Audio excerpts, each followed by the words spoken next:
Hearts. Yeah, all the hearts and the Ooh pinks. la la, ah wee wee. I gave Riley some tulips today. Tulips. Yeah. I thought tulips was for another day. I don't give a fuck. She got tulips. She loved them. And I bought myself some hydrangeas. You bought yourself. Talk into the microphone. I didn't know when we was recording. Now I know, guys. Hey, welcome to Concentrate Construction. Don't smile. Don't smile at her, Tony. Yeah, I'm smiling, dude. I don't know why you're hostile. You could have just been talking into the microphone like a professional. No one knew we were recording. Mics are live all the time. Just No, they not. Oh no! Right, they are. If you're dealing with mics are always hot. Boo. What you mean? I don't know. That's how people get fired. Right. I'm like, I don't like this rule. But whatever. Like I've seen multiple sports announcers get fired because they treated it like the mics weren't always hot. But welcome to Country Street Construction since Ash needs the intro, so she knows that it's time. You know Tony always be trying to sneak us though. Yeah, I look up and then I see a red bar. I'm like, I mean, y'all was talking about some Valentine's Day, so I figured we might as well capture some Valentine's Day conversation on the show. Oh. Since it was Charles started off with, y'all like this, what'd you call it? commercial holiday. Yeah. Oh, how do y'all feel about it? I don't know. like it. I don't get even it. think It's about not. it. I get it. It's like not based off of love or anything like that.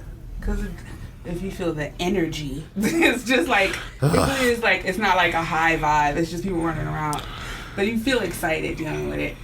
But no, I really generally do like this day. It's not like I'm about to be going all out because it do be busy. So I don't like that part, but no, I like this day.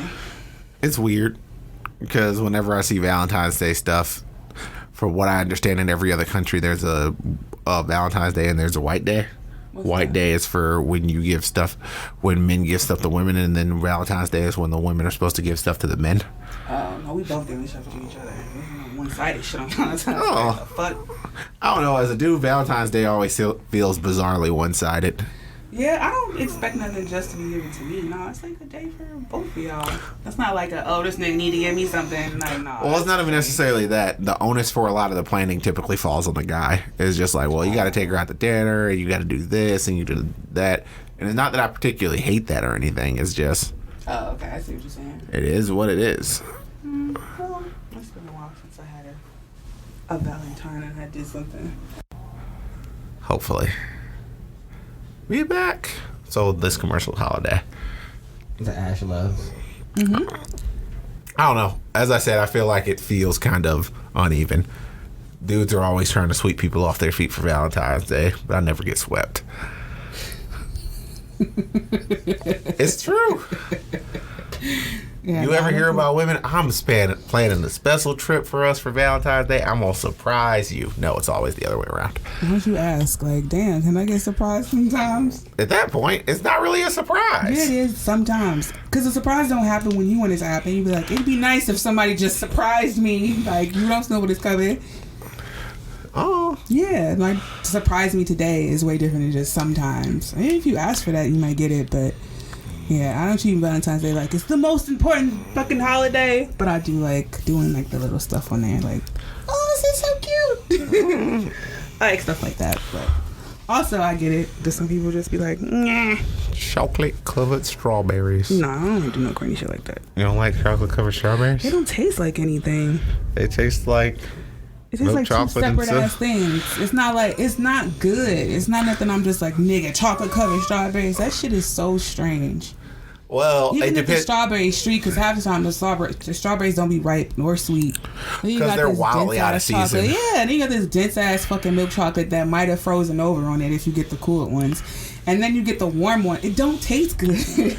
I mean, you shouldn't put them in the freezer no matter what you do. They should go in the refrigerator. Chocolate covered strawberries. No, I don't like chocolate covered strawberries. Oh, what would you rather have, Mally's chocolate? I don't really particularly like chocolates because sometimes they become like peanuts and shit in them. I'm not like a chocolate person for real. Oh, the last time I bought candy. I go to Mally's when I buy women chocolates, and I actually pick out the entire thing. Oh, okay. You don't get it in boxes where it got that weird ass cream in the middle. Oh, I hate those things. I did do something that upset the person, and I got like dark chocolate orange cream, and they were like, "This tastes fine," but I was just like, Do you know when Swedish Day is?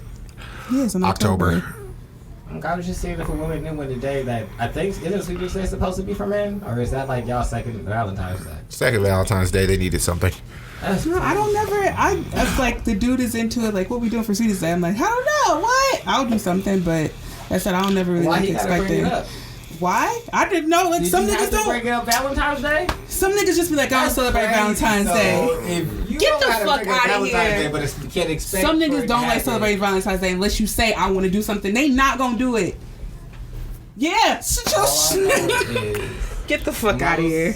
of the time, it is considered expected for the man to know that Valentine's Day is coming up and to do something. Oh, it's a I fairly. feel like if Sweeties Day is for men, It's I not. don't know why we gotta say something. Cause you niggas don't never celebrate. I've never been like, yeah, you know, it's Sweetest Day. I've never heard a man say that in my life. Look Well, at me, no. be like, you know, it's Sweetest Day coming up. What's going on? I mean, for dudes, we always celebrate Sweetest Day, but we also still do it for the woman. So I've never, for real. The only we time pay I for that celebrated stuff. Sweetest Day was when I was like 17. Since then, it's never been like this big deal. Cause yeah, we just cry inside. What we look like asking for the Sweeties Day? Yeah, that's crazy, but it would be. See, y'all pride fucking with you. See? No, it just Goofy. nice. No, that's just pride. Let's be like, oh, you know. I didn't okay, realize like, Sweetest Day was I supposed know to be how- for no, dudes. It's not pride. It's just like, damn, it would be nice if you were thoughtful and I didn't have to ask for something.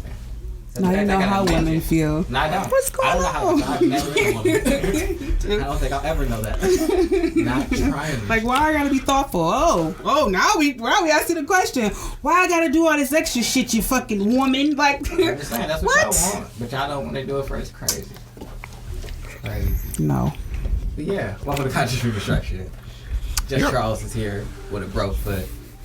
My foot isn't broke. It's for the most part my ankle. It's tinnitus. Did you enjoy playing hooky and saying fuck the show to go watch football? Yes. I'm not gonna lie. That's how I framed it to the fans last week too. I told y'all he didn't care about y'all. I told y'all. I'm not gonna lie. It was a Super Bowl. I've watched every single Super Bowl with the same group of people for the past decade. Hell, the Super Bowl of politics just happened. That's not the Super Bowl of politics at all. Yeah, Donald Trump got off. Donald Trump 2024. That's probably not gonna happen. Why do you think that?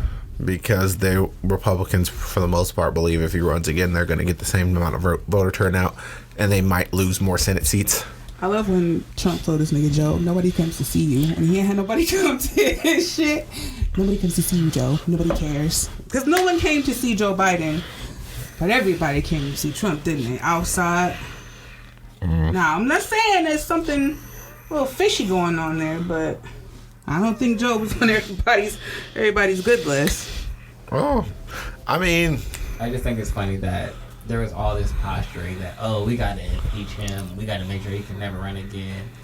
And they're like, this is for America. And the Republicans were like, no.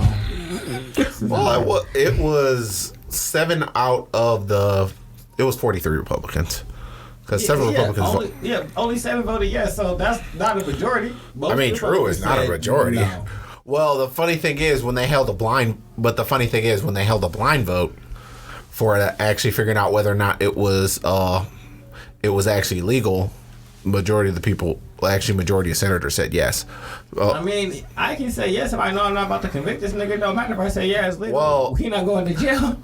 He not going to get impeached. Well, but that's the thing. I would actually say more than likely that the reason why they didn't actually impeach him because everyone knew how everyone voted.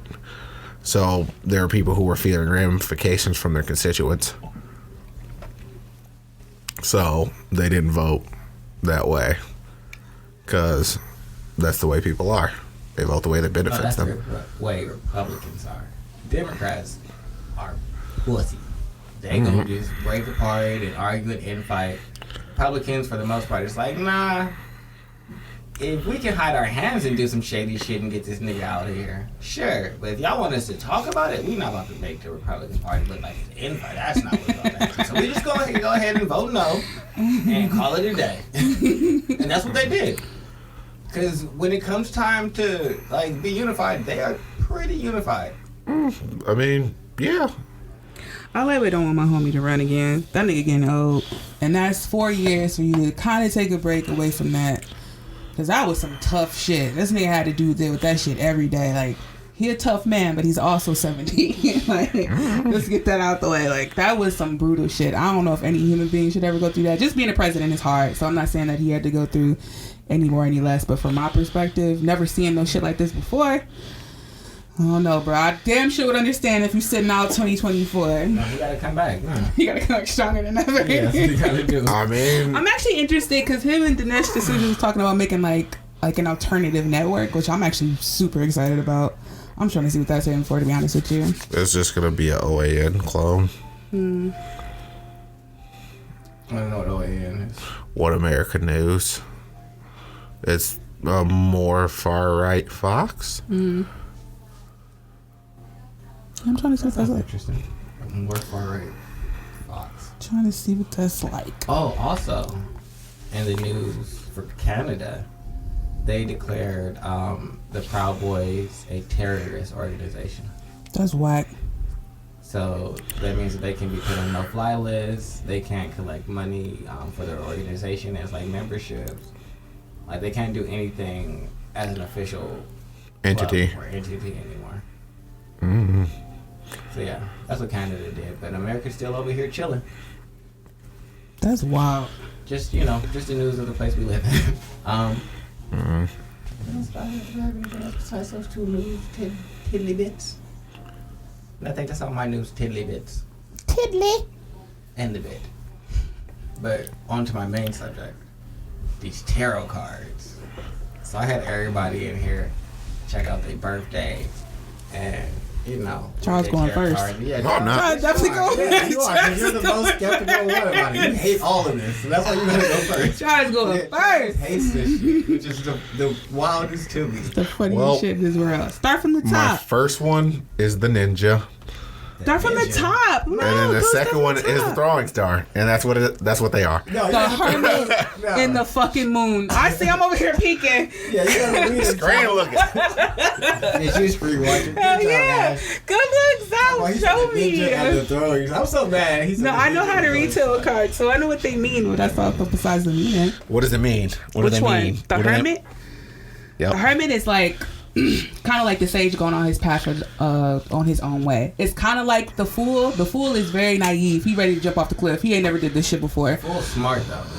Yeah, the fool has his wisdom, No, but the the fool not hermit smart. learned shit by this time. The hermit has learned some shit, and that's why he's going on his path with that light in front of him. So, that's your card for Virgo. I know that much. I know all the little signs where they belong, and the fool is for Aries. You also got the Emperor too. I don't have the full there for mine. You don't? Nope. Oh, that's cool. Anyway, I'm telling you, the fool. There's two cards. You got the fool and the Emperor, Well, I know about the full. I read about both of those. but you also got the Emperor too. But I know more about like. This Empress. nigga always What got was a yours? bottle of ketchup somewhere hidden in the wings. Yeah. So what else do you have? You have the hermit. What does it say about you, Charles? I said I have the ninja and the throwing star. Why don't you just trust me? Nah, come on, Charles. I'm the person who is least prone to fibbing here. That was a Well, if it lie. don't matter, you gotta read it. Yeah. It's just bullshit. Read Yeah, it. he don't believe it. Then read Yeah, it. just read it. I'm not actually paying any energy into this. Then just read it, boo. Yeah, that's why. Just read them words on them papers. Yeah, no. I did. Just read No, it. you didn't. I said the ninja and the throwing star. Jesus That's Christ. cool as fuck. What that mean? Oh, Yeah, go ahead. the, Yeah, go ahead, the ninja read it. means I am wind. I am the night. I'm Batman. How does that affect your life? Oh, I'm rich as hell. Apparently, I'm Batman. Wind. I am the night. I'm waiting for this windfall to come in. That's crazy. Why? I mean, you can read yours. You gotta be a team player. You want us to go first? Oh, what? You guys put me out there trying to have me go first. This is the reason why you That's get this some stark general amount of shit. If you rebellion. read it, okay. If you have reservations, that's some general shit. Can't nobody figure out your whole Oh, I'm not- personality by that bullshit. I don't really particularly care one way or another. I'm just giving y'all a hard time. Oh, okay. Really. I'm waiting for someone to go. Why don't you go, Mr. I'm Host? not going, sir. I already decided what order this was going in. See? You're waiting for someone, but you're not the one who's going to It's initiate my it. show, so don't I get to dictate it? Don't you dictate your show? I mean, we all dictate everything. This is an that's everyone not. thing. No, it's not. No, it's not. You dictate your show, so I get to dictate mine, right? Oh, not necessarily. I mean, Oh, we all yeah. have to feed in No. together. We have to be together. Yeah. So play together. Start from the top. I said, I've already given you my answer. The ninja Oh and the my jab. God. That is not it. All right. Hold on. See, she forgot to. She didn't even look it up. You out here looking at me. It's September 12th, right, Antonio? No. Whose birthday? Yeah, it is. No, it's the 10th. No, it isn't. It's one of those. I promise you it's one of those. I think it's like the 10th of the 12th. Nope. I promise you it's one of these. You were both incorrect, Mundo. I know it's before the 19th. His wallet's probably in his jacket. You can't move fast enough. Actually, his thing is probably on Facebook. I'm just gonna look on Facebook for his birthday. I'll just go. Charles, you gotta go. You gotta do it. Nah, I'm gonna do Charles's. I'm gonna read Charles's. One Alright. second, I'm gonna figure Ooh, this what out. happened to my phone? Go back. Since he won't participate, I'll do his. Interior crocodile alligator. I'm gonna give I drive all a of his Chevrolet information. moving creator. I'll do mine. Hold on. Interior. We born in the same year. September 17th. I knew it. I knew it was before the Alright, 19th. bet. Cool. Saying it's before the 19th is like you're saying you're inside the first 2/3 of the month. The likelihood of you being right is 66%, damn near. All right, I'll do A little mine. less. My lunar influence. I was born under a wax's gibbing Waxes gibbous. gibbous syrup. Gibbous. People born under this moon tend to be extroverts and perfectionists.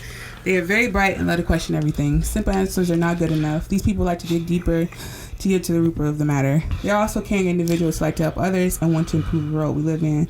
They do well in public service careers. I don't know about the extrovert, right? But niggas really just be thinking I'm an extrovert just because of how friendly I am. But usually I spend my time by myself. The perfectionist bit, that can be a problem because I always think something should go my way. And when it don't, I'm thoroughly annoyed. But I learned how to deal with that. That shit is like something that's on its way out. I think people would describe me as bright. But no, I'm definitely like a questioner of things. I got questions, and if it don't, and like it might say, like the answer might satiate me for a little bit, but if it's not fulfilling, I'm going all in. We're not stopping at just the surface level shit. What card is that? This is just the lunar, moon, the moon he was born under when he was born. I got Charles's here. Okay. Okay. Charles is the hermit. Okay. And he has the moon. What else is there? I do have the moon. Yeah, Shoot for the scars, aim for the. Your personality card is also your soul card, a hint that you should pay particular attention to the message. It says the hermit represents an inner search for understanding, thoughts of introspection. Sometimes the hermit needs to withdraw from friends and family. The times of reclusion are necessary pauses for reflection and acquiring knowledge of self. The challenge of the hermit is to come out of the comfort of isolation in order to share new insights with those in his world. It is all about attainment through retreat, not permanent isolation. Proper use of the hermit's influence leads to one to be a teacher, a guide for others. Then it says his shadow card, teacher card, is the moon. And the moon brings a reflection of our fears and anxiety, symbolized by the wild animals in the illustrations. And yet the moon demonstrates how you remain calm despite your worries. There are also factors of illusion and fantasy in the image. Perhaps the card holder is prone to nightmares, vivid dreams, or flights of wakeful fantasy. This point to a creative side that may need to be channeled in appropriate manners, writing, singing, painting, dancing. The overall message is to follow the moon's example and remain calm in the face of emotional turmoil. How do you feel like those represent you, Charlie? Huh? I thought you were reading your own. No, I read yours. It's just like, Absolutely not. Why would I read my own? I read yours. oh, that seems wildly personal, Tony. I can't believe you gave out my tarot You cards. wouldn't give them out yourself, so I gave them out for you. So ignorant. Yeah, he had to. Like tarot card. Yeah, since you weren't trying to give away your pearls, so you know. I gave them out. So you out here snatching pearls? Yes. You out here being shiftless, a vagrant, a vagabond.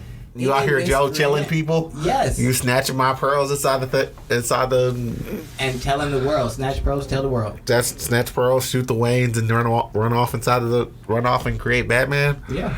Well, you got Batman now. All right, now tell us about yourself, Batman. What Well, was wrong? Is there my anything parents wrong? died. Do you disagree with this? Not particularly. See, I knew it was gonna be right for Charles. When I read it, I was like, "This sound like Charles." It's like, and like, I don't know why Charles don't want to be honest about this just being him. Charles was like, "I don't believe in none of this. It always be right though." So, I don't believe, doesn't mean I put any creed in it. This is all generalizations. Yeah, it's general. Saying these group of people, there were people born inside of this month who were introspective. No. No. When I accidentally put the wrong year, because I put your year as my year at first. Yep. And that had completely different things. Same month, same sign and everything, but your tarot cards were completely different. So I would assume that your personality is based off of them more. But I say you definitely get tired of all of us. Yes. And be like, I'm not dealing with y'all, and just go home. Or just don't come out the house. I don't come out the house for days at a time. This is true. Well, typically weekends, 3 days. I can go 3 days in a row without actually leaving the house or dealing with other people.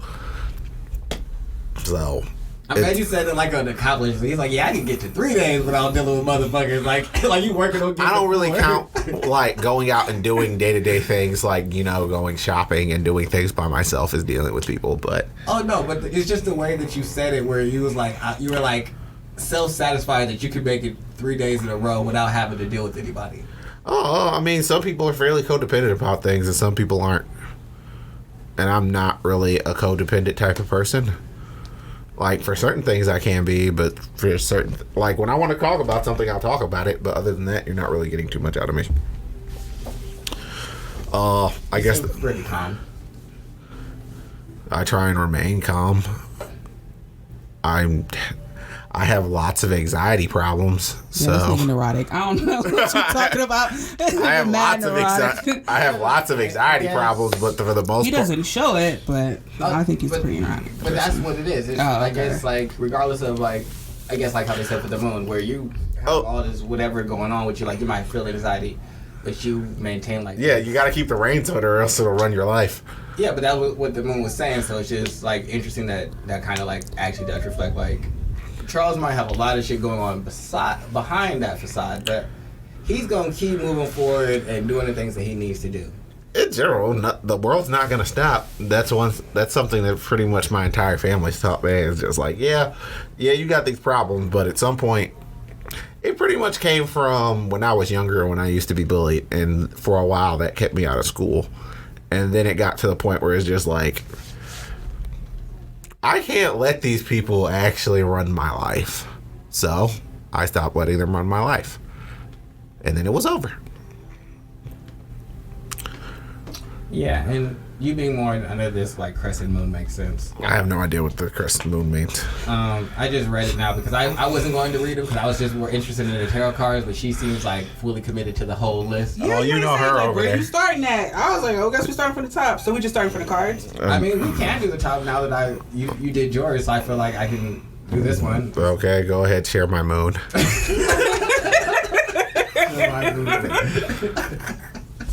Charles makes it sound so dirty. This is you were born under a waning crescent moon. People born under this moon tend to be quiet, introspective, intellectuals. Their visionary ideas help make them become great leaders. Rather than lead through charisma, they lead through their hard work ethic and far-reaching goals. Their can-do attitude is followed up by their actually doing it rather than talking about it. This quality makes it hard for them to accept people who do not deliver what they promise. They tend to be loners and bloom later in life. They are more likely to work out on a chessboard or a crossword puzzle than in a team sport. I disagree with that last part. For me, yes. That's definitely incorrect, but also I did a lot of individual team sports, so... He's like, I did a lot of things where I could still be alone.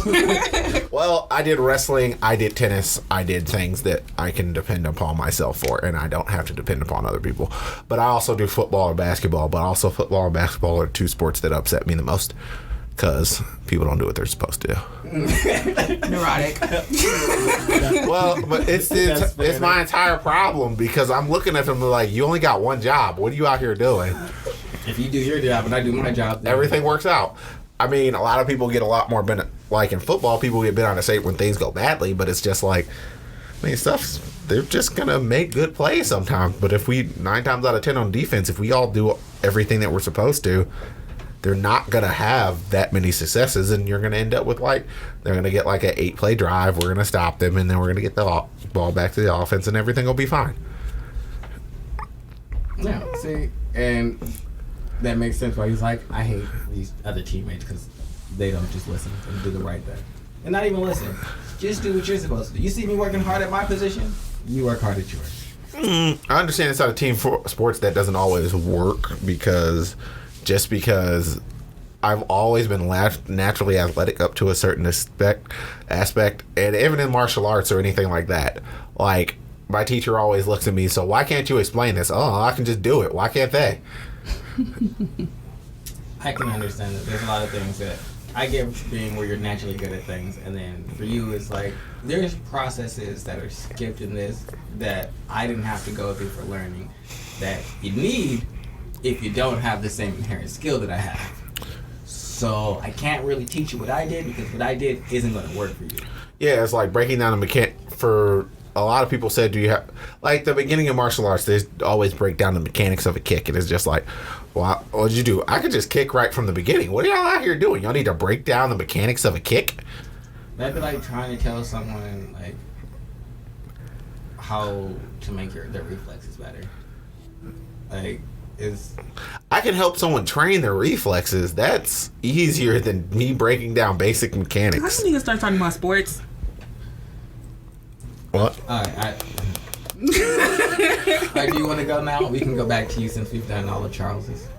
What you want me doing? Just a tarot card? I mean, you can go back to your lunar if you feel like it's accurate or not. It's alright. That is average for real. All y'all who believe in this more, it seems like y'all be more disappointed about this stuff than I do. I guess people put more faith inside of these things, and then when you put more faith in it, it's just all the more disappointing. I mean, I just take it with a grain of salt. Like, yeah, like, all right, so for the sun sign stuff, my sun sign is a Capricorn. It say all this shit in here about who I'm compatible with and da-da-da-da. But a lot of it don't really resonate with me because... Who am I compatible with, Tony?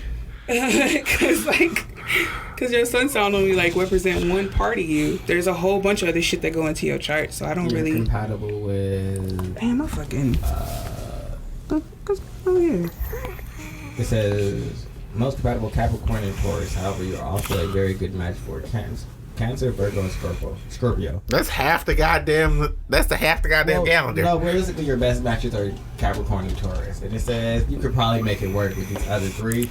And it says though relationships will take a little more effort to still work out. And then that ain't a goddamn lie. The Aries and the I'll give them that. We're wild. So, I'll give them that one. It's like relationships take more work. You damn straight they do. Because y'all motherfuckers be out here making things way more difficult than they need to be. No, I don't believe in like, oh, your sunshine side to bad should be compatible. I don't believe in this shit. That's whack. Capricorn and Taurus. That's wildly interesting. Let's see. Because you can realistically make it work with anybody if you just know how to deal with people. I don't know how to deal with people. That's what must stick with these Capricorns and Tauruses, my nigga.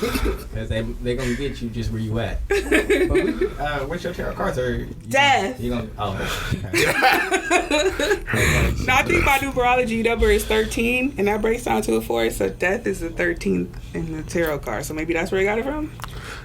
But anyway, death. That's my personality card. Despite the alarming picture, it represents change.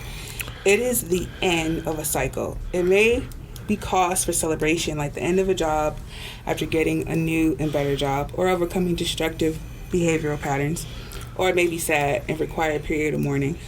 Whether it is a sad or happy event, the death card is about dealing with the ending of a previous state so that you can move on to a new state. Note the rose on the figure of the death's banner. This is often interpreted as a symbol of life. This pair of seemingly opposites, life and death, again point to a time of transition that must be dealt with. How you deal with these transitions is a big part of what defines you. You didn't really tell me anything about myself. Mm-hmm. It's like you always move. You're always on to the next thing, Ash. You're always moving forward. That's how y'all interpret it? It's I guess I interpreted it more as getting rid of comfortable starting and ending things.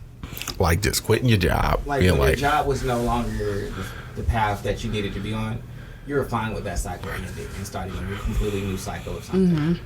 You don't really have an issue with like that change and transition. So that's what I interpreted that card with. Oh. So I didn't know what the fuck they was talking about. I'm like, I mean, Ash was like, I don't. What? Spirit. But it's actually kind of funny because lately I've been pondering on like, well, somewhat of a transition where I was thinking about like, why are things not going ahead as like how I think they should go ahead? And I was asking like, is this like more for me to do and all these things? It's like, it's really nothing more for you to do. Like you've learned majority of your lessons. It's just, my biggest fear was like, my past self could make decisions for me now. Like, I'm totally terrified that I'm just gonna fuck up again.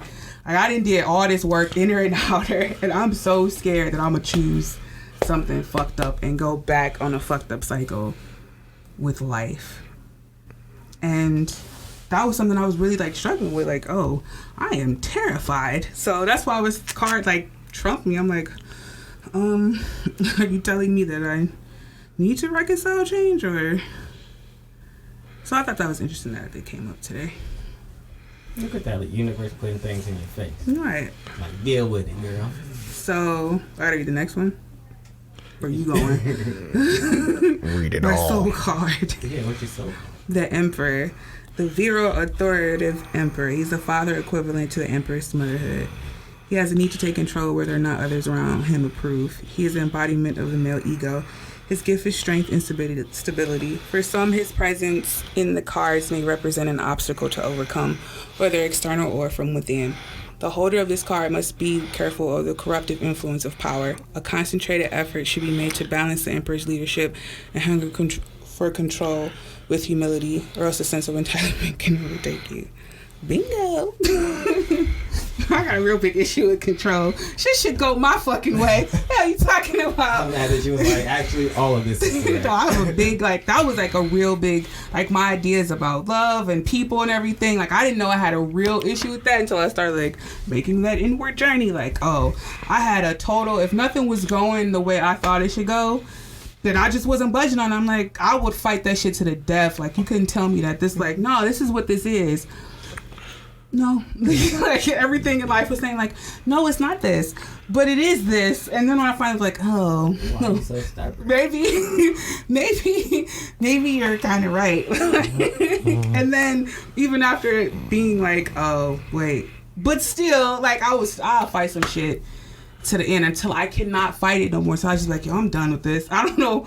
This is draining me completely, and I don't know how we're gonna start over, but I was wrong. That's the biggest, like, getting to, like, I know y'all think I'm just very blasé, but, like, y'all don't understand, like, how much fight I done put in through, like, all this life, and, like, now that I'm seeing how much fight I was putting in, I'm just like, all right, well, I can't continue going on like this. So that's a big reason why, like, it would be sometimes passive, because I realized, like, I was fighting a lot, and, like, I don't want to fight anymore. So, yeah, that's learning me to be humble. Humility was a big fucking issue for me. That makes sense, especially since you said it would be an obstacle for you. You're like, yeah. Humility, like, my pride. I was having them dreams back to back about my pride. All y'all, bro. My pride was really like, get in my pocket. I had a real issue. I bought a whole book on humility and just learned, like, damn, maybe some things I should just not fight. But that was a big issue right there. Fight everything. Yeah. If the gravity is pulling you down, fight that. If the air is blowing you one way, fight the air. Am I reading the last one? The Fool. This is my shadow teacher. This is what I need to learn. You had 3? Oh, yeah. Damn. Nobody else had 3? So he had 2 because his soul and personality was the same? Yes. Oh, okay. So yeah, I realized that when I only had 2 as well. But then I looked at somebody else's, and I was like, what the fuck, they got 3? And I was like, that went back to my eyes and read, like, the little context. It says, your soul and personality are just one thing. So you need to pay extra attention to this message because this doubly applies to you. This is your core, nigga. Last one. Oh, I don't appreciate them telling me I need to leave. It's just like, you need to go out and deal with people. Fuck them, dog. They don't deserve my knowledge. They don't listen anyway. He said they don't deserve. That's crazy. They don't listen. People don't listen, man. They just don't. They're nice. No, people are not. The person is inherently nice. People are not. What do y'all think about this? Well, maybe I'll ask y'all after. No, I'm asking now, so it's like fresh. The saying that what you see outside in the world is what you carry in your heart. Oh. Yeah. Yeah? What you see in others is what you see. It's what's going really on in you. you. Like, that go back to the whole thing about, like, when I was, like, I'll be trolling on Facebook. Did I do it out of some weird space where it was like, oh, you want to see the chaos that's in you shown outside of you? I think that what you put out into the world is what you get back. What you see inside yourself. Yeah, I don't see a difference between that. Because I observe things, that might not necessarily be what I'm putting out. Like, if you were watching just like the troll culture and everybody trolling and doing all of that, but you aren't really a part of it, you're just observing the chaos that's out there. You're not really, you just like, these niggas is just, all they doing is trolling and like causing problems or clout chasing and shit like that. That's not you like putting that out though, because that would be, you have to be like a troll then to put that out. So I think it's different if you're just seeing that. Like, I think you can be observative. Okay. Yeah, that comes more so from my card though. Yeah, like, but then I had to think about, like, well, if I think the world is this place where, like, I feel unsafe and people are shitty, like, do I feel that way about me? Like, why don't I feel safe in the world?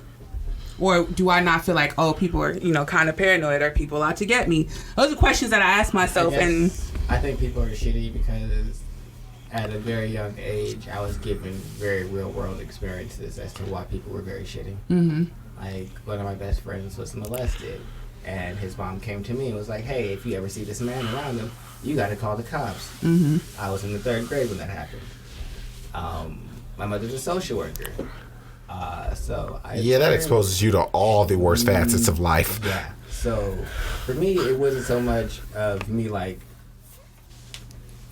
thinking that people are shitty. There are just a lot of shitty people. Knowing that per capita, there are a lot of fucked up people. Yeah. And a lot more than what you think. And I mean, even if 5% of the people out there are really fucked up, that's still way too many people who are real fucked up. I heard stories about like, oh, mother thought her daughter was growing up to be cuter than her, so she burned her, she used to burn her arm for cigarettes. Another mother burned her daughter's on the vagina so it looked like she had an STD so she wouldn't have sex. that's wild. With her boyfriend or something. Boyfriend was raping the little girl though. So yeah, so things that I learned growing up as a kid, like 6th grade, 7th grade, just like women that I've interacted with, like, because I just know like the person that this has been done to. So I see like, damn, you have some horrible things that have happened to you, but you're not a bad person.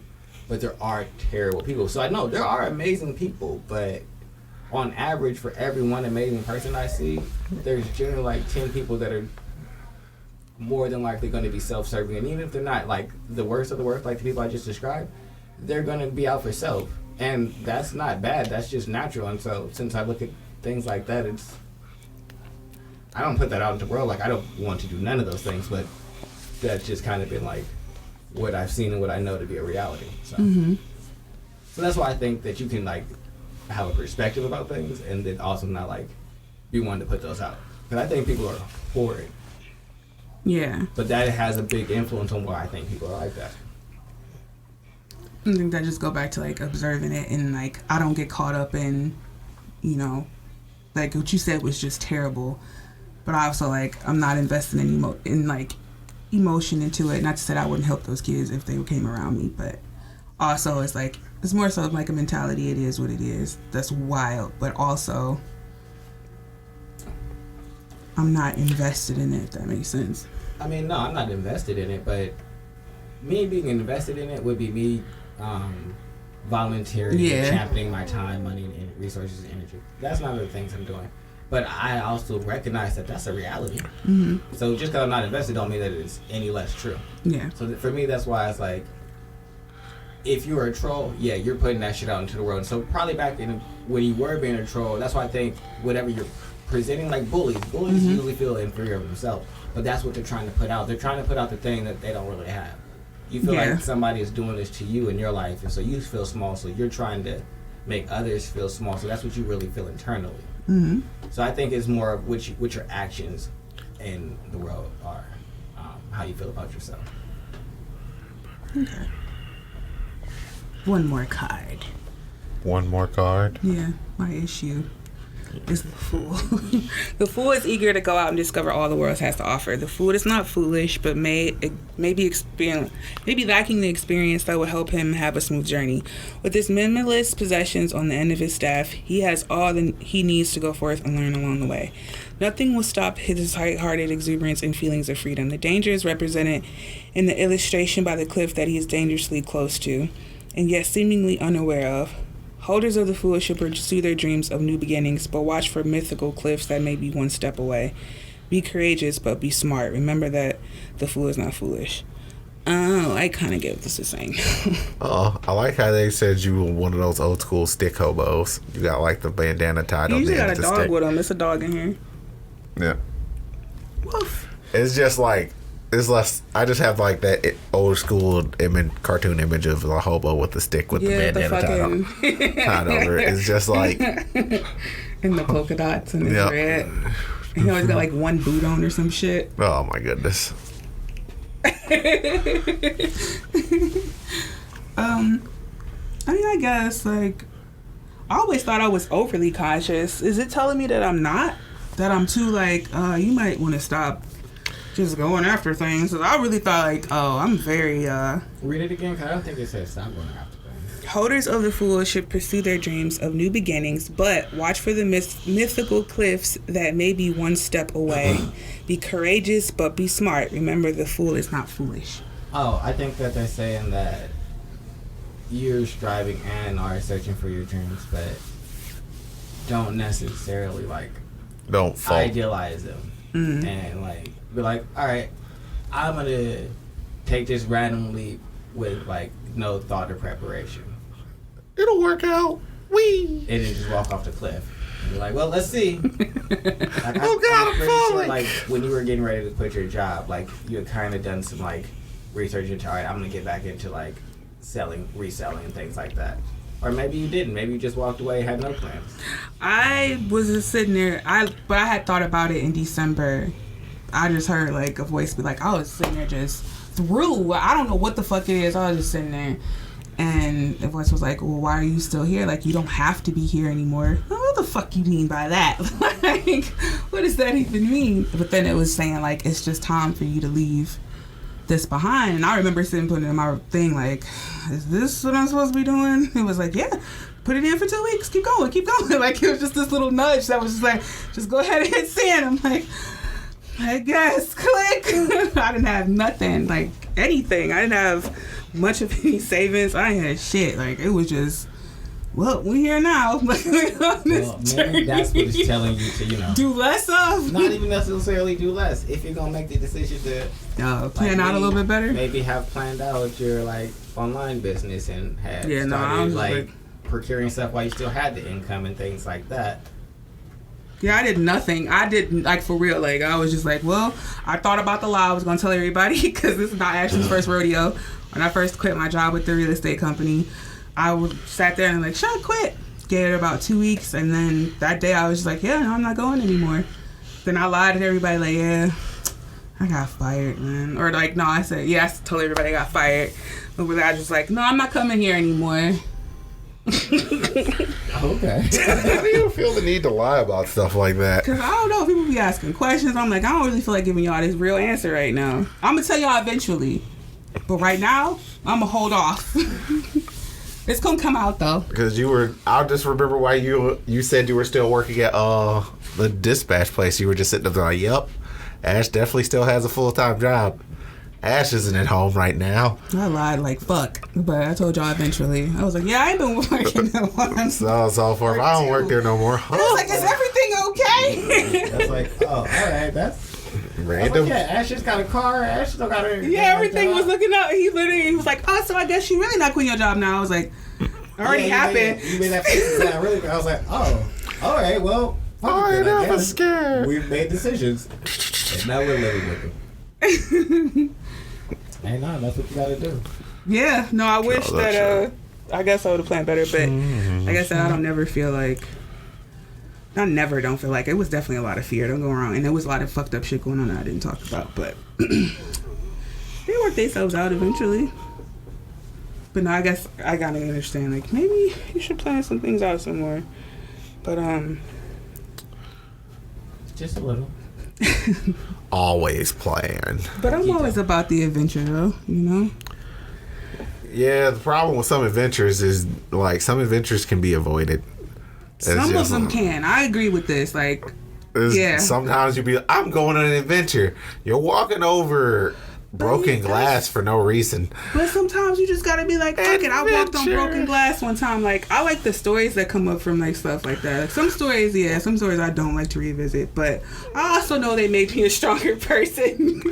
But some shit, like, for real, like, why do you always be saying yes to stuff? Because fuck it, let's see what happened. I don't know what's gonna happen from this. Now I know very I can happy. go. I can look to another person and look at them like, walk across that broken glass is not the move. That gives you character. That's not giving you character. It's just like, that's literally walking off the cliff. No, it's just like I'm not doing harm to myself to. What am I afraid of? Like, death don't scare me, so I can't die from this. What I'm gonna do? Go home? Like, what's the worst thing that's gonna happen? Like, I don't have that trepidation. Like, there were some things I had fear in. Like I said, like, for real, for a long time, I thought traveling was this big thing, this thing that I just couldn't obtain. And then I realized when I started doing it, it's like, oh, it's not as what you thought it was, bitch. Just go when you want. It's just going someplace else. Yeah, but I used to think, like, you gotta have thousands and you gotta be like this. Like, nah, for realistically. I mean, depending upon what you're trying to do while you're there. Yeah, like, I thought, like, we gotta go. I'm like, nah, just go. Like, my biggest problem is, like, I don't like to do the touristy things whenever I go anywhere. No, I don't like doing touristy things. That's not what I'm talking about. But I just really had it in my mind. Like, you gotta but the touristy things are what's expensive. Like, going to Hawaii and staying inside of a resort is expensive, but going to Hawaii and staying inside, like, kind of one of the more chill hotels. And going and, like, everybody else goes there to surf and do stuff like that and just finding, like, the local spots. Yeah, no. That's way cheaper. No, I was just hell-bent. Like, it's a lot of things that a lot of things that I thought I could have done but didn't take because I just had this idea of it in my head. So that was, like, the fear of thinking, like, I don't have enough and I can't move the way that I thought I would want to move. But other things, like, well, fuck it. I don't know. Like, I don't be having those, I don't have those kind of... A lot of blocks I do have, but some blocks I just don't. Okay.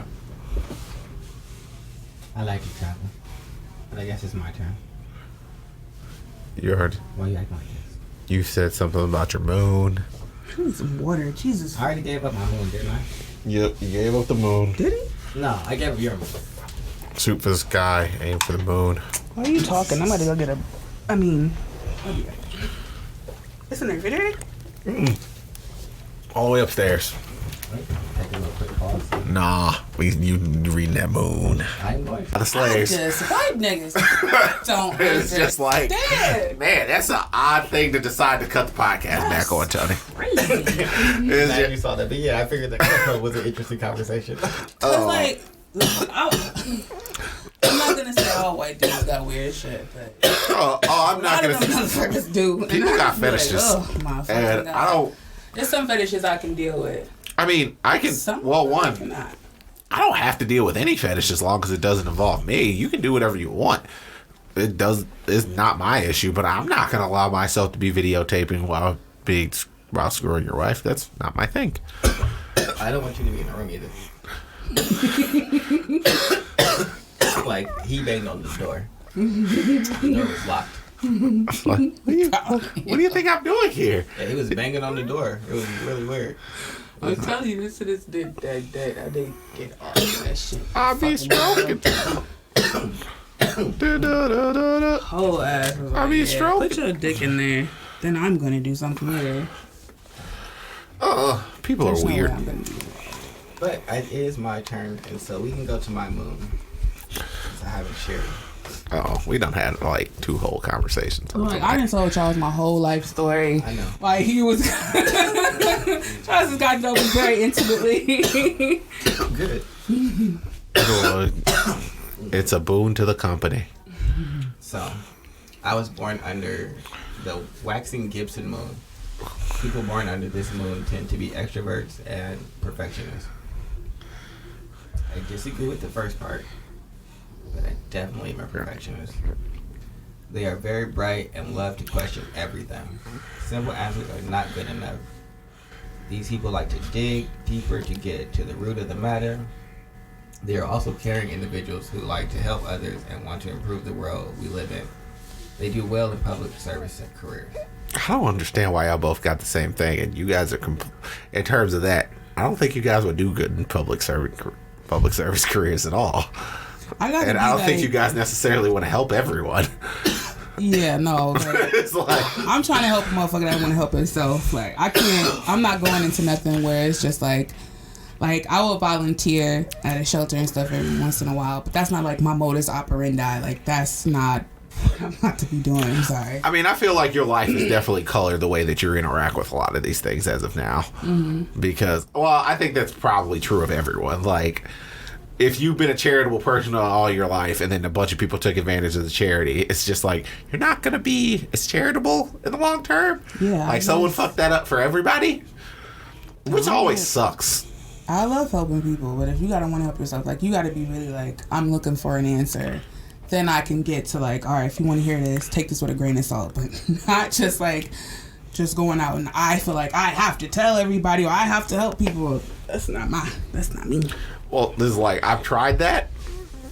And like, well, I mean, I guess I'm Captain Save a Hoe, and some other people are Captain Save Niggas. So, some people do that. But I learned that I can't save people that don't want to be saved. I guess I don't look at it as like saving, but like how my overarching goal is to make $100 million company that allows me to have an influx of control.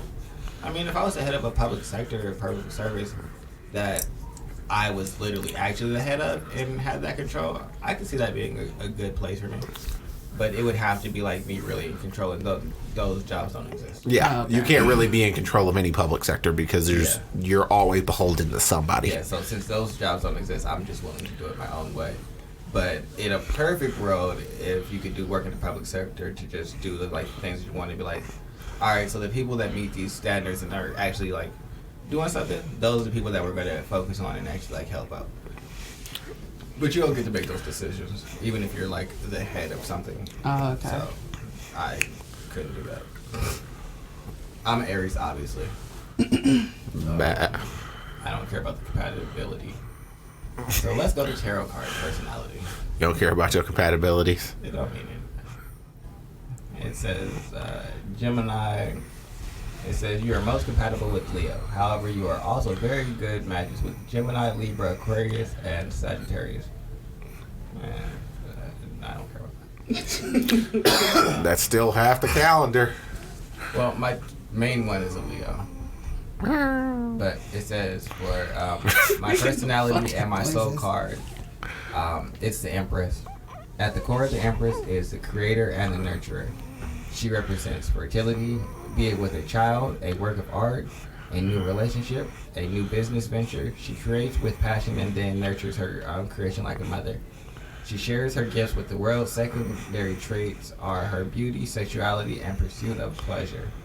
I can definitely agree with that, and I have often thought about myself as a god of pleasure. So if I was like ever to be like, oh, what would your like godly or divine aspect be? It'd probably be pleasure. Mm-hmm. And it says, but she needs to be aware of her anger, which causes her to withdraw her love and be possessive of her creations. So I think that's very true of me. I wouldn't say be possessive of your creations, but you definitely will tell. I'm angry. You need to fuck off. But that's me being possessive. That's like when, like with Sam's Club, how I would just boot people off so rapidly and like viciously is because you've disrespected my creation, and since now that you've trampled on it, you must be removed from it completely. So yeah, now I'm removing it from you. Like, you can't have it. Or even with people, like, women will get the best of me when they first meet me. But if you're not necessarily in the right frame to be like, all right, I'm here for a full relationship, because it's generally kind of weird that, oh, he's fully committed instantly. That's just how an Aries generally operates. We dive in head first. That's why, like I said, I'm trying to get these 72, 96 hours. Like, I want the full, like, shebang of who you are. And so I'll dive in, and if it's not reciprocated, like, equally, I'm immediately removing my love from the situation. I'll probably still be there, but I'm going to become a much colder version of myself, a much more apathetic and, like, less warm person. But that's because, like, that new creation wasn't, like, the way it should have been treated, it wasn't. So yeah, now I'm very, like, oh, well, you're not going to do nice? Be nice? All right, I'm going to take these things. But I do need to work on that, because sometimes I just, like, I'm sensitive, so you'll hurt my feelings. And like I said, the way that I... And don't even know your feelings hurt. I know my feelings hurt. And don't say shit about it, just, my feelings hurt. When did they... And then all of a sudden he just did this random ass thing. Well, what happened? You made me upset, and then anger is the way that I express just general all emotions. Like, I feel all range of emotions, just the way that they're outwardly expressed is generally hostility. I'm upset with you. Why did you make me upset? If you didn't do the things you did, I wouldn't have to be mean to you. Generally, don't say nothing. Don't say that. I'm just mean now. Direction that we're at, yeah.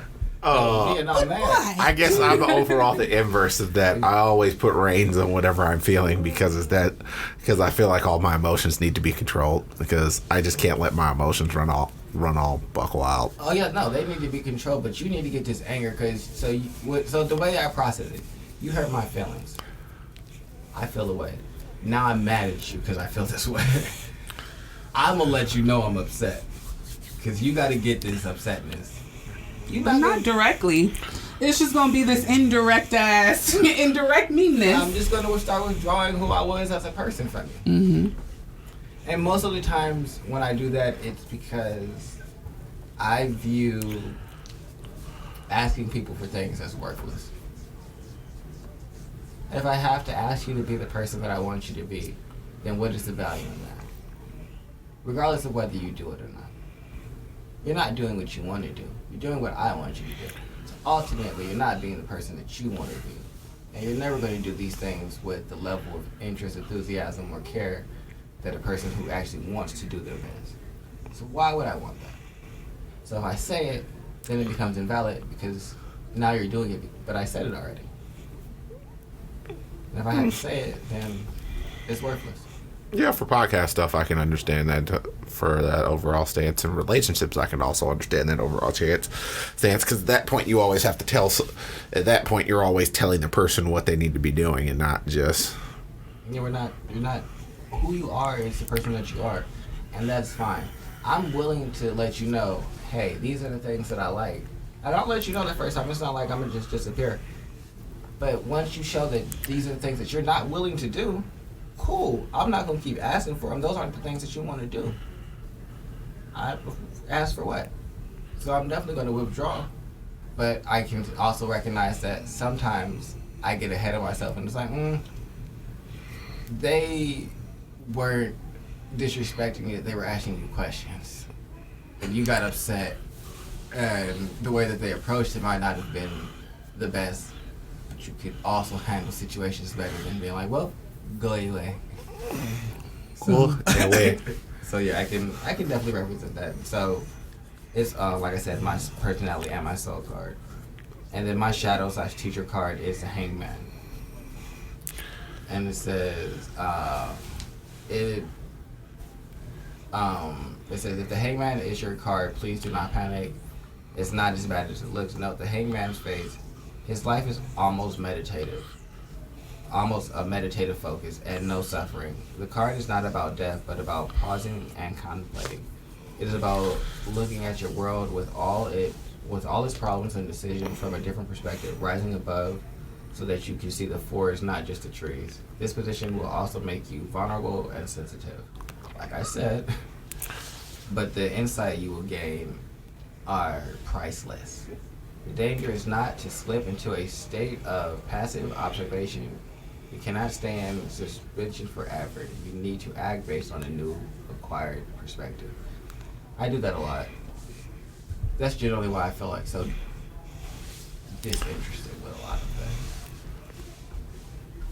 When you can observe when you are able to see the trees and also the forest, it makes a lot of things very predictable. I do it a lot with movies. It's like we're just like, you'll hate watch. Like Ash knows. I was like, oh, this is gonna happen. And Ash was like, so you just do that all the time? Well, yeah. It's something I'm like, well, how did you know? Because like when I was describing Parasite, it's like, oh, the rich people, the parasite to the. I'm like, wait a second, how did you know this already? But I guess it would have been more predictable anyway, because of what I was saying. But he's done that before with other shit. I'm just like, but yeah. So for me, everything is so. Sometimes things are formulaic. Yeah, but for me, it's the entirety of life. And so that becomes an issue where I become like, well, like I was really in that pensive, I can see the world state when I first moved to Seattle and had the plan to just come right out of college, buy a couple of homes, rent them out, and just randomly travel the world as a hermit vagrant. Because I have like a permanent income, so I can subsist in just like hostels and like grabbing a little job whenever I need to, and then like traveling wherever, and never having like a real home and using the real estate as like more like income to do that. But yeah, no, it was just because I was super disinterested with the world. Like I didn't want to do anything. I was like, well, I could just go wander around for a while. That seems like a good idea. Yeah, I'm gonna do that. I'm gonna wander. Then Tony had to be like, no. That is not what you're going to do. And then I had to like remove myself out of that. Like, all right, we recognize what the world is. You think it's pretty shit. Now that we've identified that it's shit, what are you going to decide to do? Or are we just going to be like, well, it's shit, and I'm opting to just wander and not really engage with it? So that was the biggest thing for me, is working on like being able to see the forest and the trees and not being so, I guess, passive or pensive about things and just like watching a thing. I say in my head a lot, so I'll allow things to just like be happening around me and be quiet. I used to do that a lot in high school, just like be completely silent to the point where like people were like, oh, you don't talk. And at them saying, oh, you don't talk, I would just, and continue not to speak and be quiet and go back to thinking. And like, everybody loved it. Like, oh, this is just like the weird guy that's like, it was a lot of hood niggas that really thought it was a very interesting thing about me, because like, I was with the shits, but I was also just, I don't want to speak to anybody ever at all. I'm just going to be completely silent 90% of the time. Unless you ask me a direct question that can't be answered with a sound. But yeah, so getting in, I know that I'm very capable of falling back into those like pensive places where I'm just like, well, I'm gonna just watch everything and not do anything. But being in that space isn't the most productive. It's helpful to just be able to see what's all in the full field, but you got to get back in the game and start playing. You can't just be looking at the field and watching everybody else move and advance and things like that and be like, well, I'm gonna just sit over here. Yeah, they talked about that in the book. What the fuck is the name of that book? It's in my car.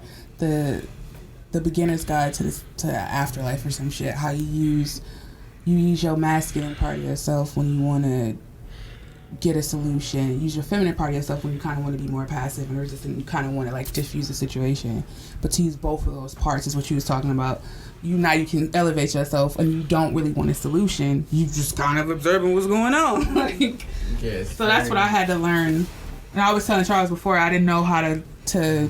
I knew how to be the nigga that was out. Or I knew how to be like very focused on fighting. I got to get it done. I got to go my way. So I was very inept with my masculine part. Getting to the feminine part was like, well, how do you be diffusive, and how do you like just kind of like stay back and be a little bit more passive? That was something that I had like where I completely went on the left, and I wasn't solving anything. Like I was like, oh, I observed like realistically they could not choose anything, so what's the point of me acting? Yeah. And it was like, oh wait, you gotta choose one of these two. Like you have to play this damn thing. It's like, oh, okay. I guess you're not nothing. Where you're just like, all right, well, I have my masculine, so I'm seeing everything. So I have my focuses. Yeah. And then I have my women, so I'm observing it all. And now I'm just sitting here doing. Yeah. If you in that state, nothing ain't gonna get done. Yeah, it's like, all right, you gotta lean into one side or the other a Yeah. little bit to like make headway. This perfect balance that you've attained, well, great. Also, you need to do some stuff. There's life to be lived here. Yeah, so I was like, no, but I've attained peace and perspective. Perspective, pain, disinterest, and just disinterest with the world. Like that is probably one of my biggest issues is fighting my own general disinterest with people. That's why I don't like when I say I don't watch regular people shows. It's my general disinterest for interpersonal connections.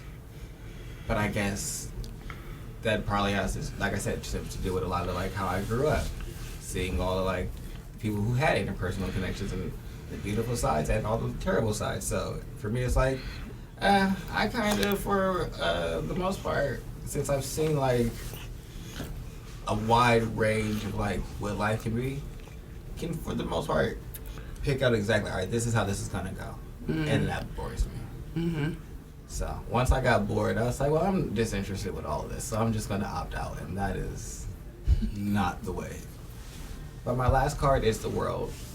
The world, though. Yes, the world is about contentment and wholeness. It represents not just the setting of goals, but the persistence, will, and ability to achieve the stated goals.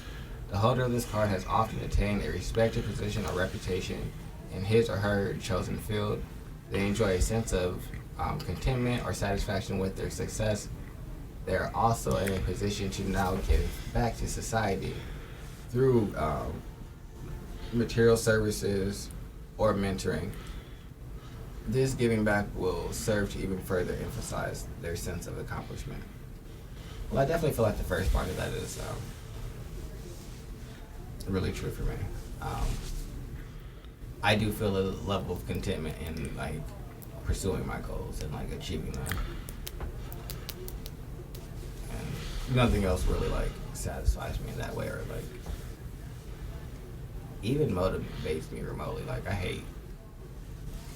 hated my previous job like that. While decent position and reputation was great there. Soul sucking. Oh my god, that bitch wanted to kill me. Not in a good way. Seeing Dream Tony was so depressing. I've never seen him like that. This is terrible. And it was the worst time. So yeah, no, I definitely identify with that. And I definitely can say, like I said, since I do have like that overarching goal of where I want to have the company and what I want that to mean for my influence and cachet, I can definitely see like the giving back component. And that's probably mostly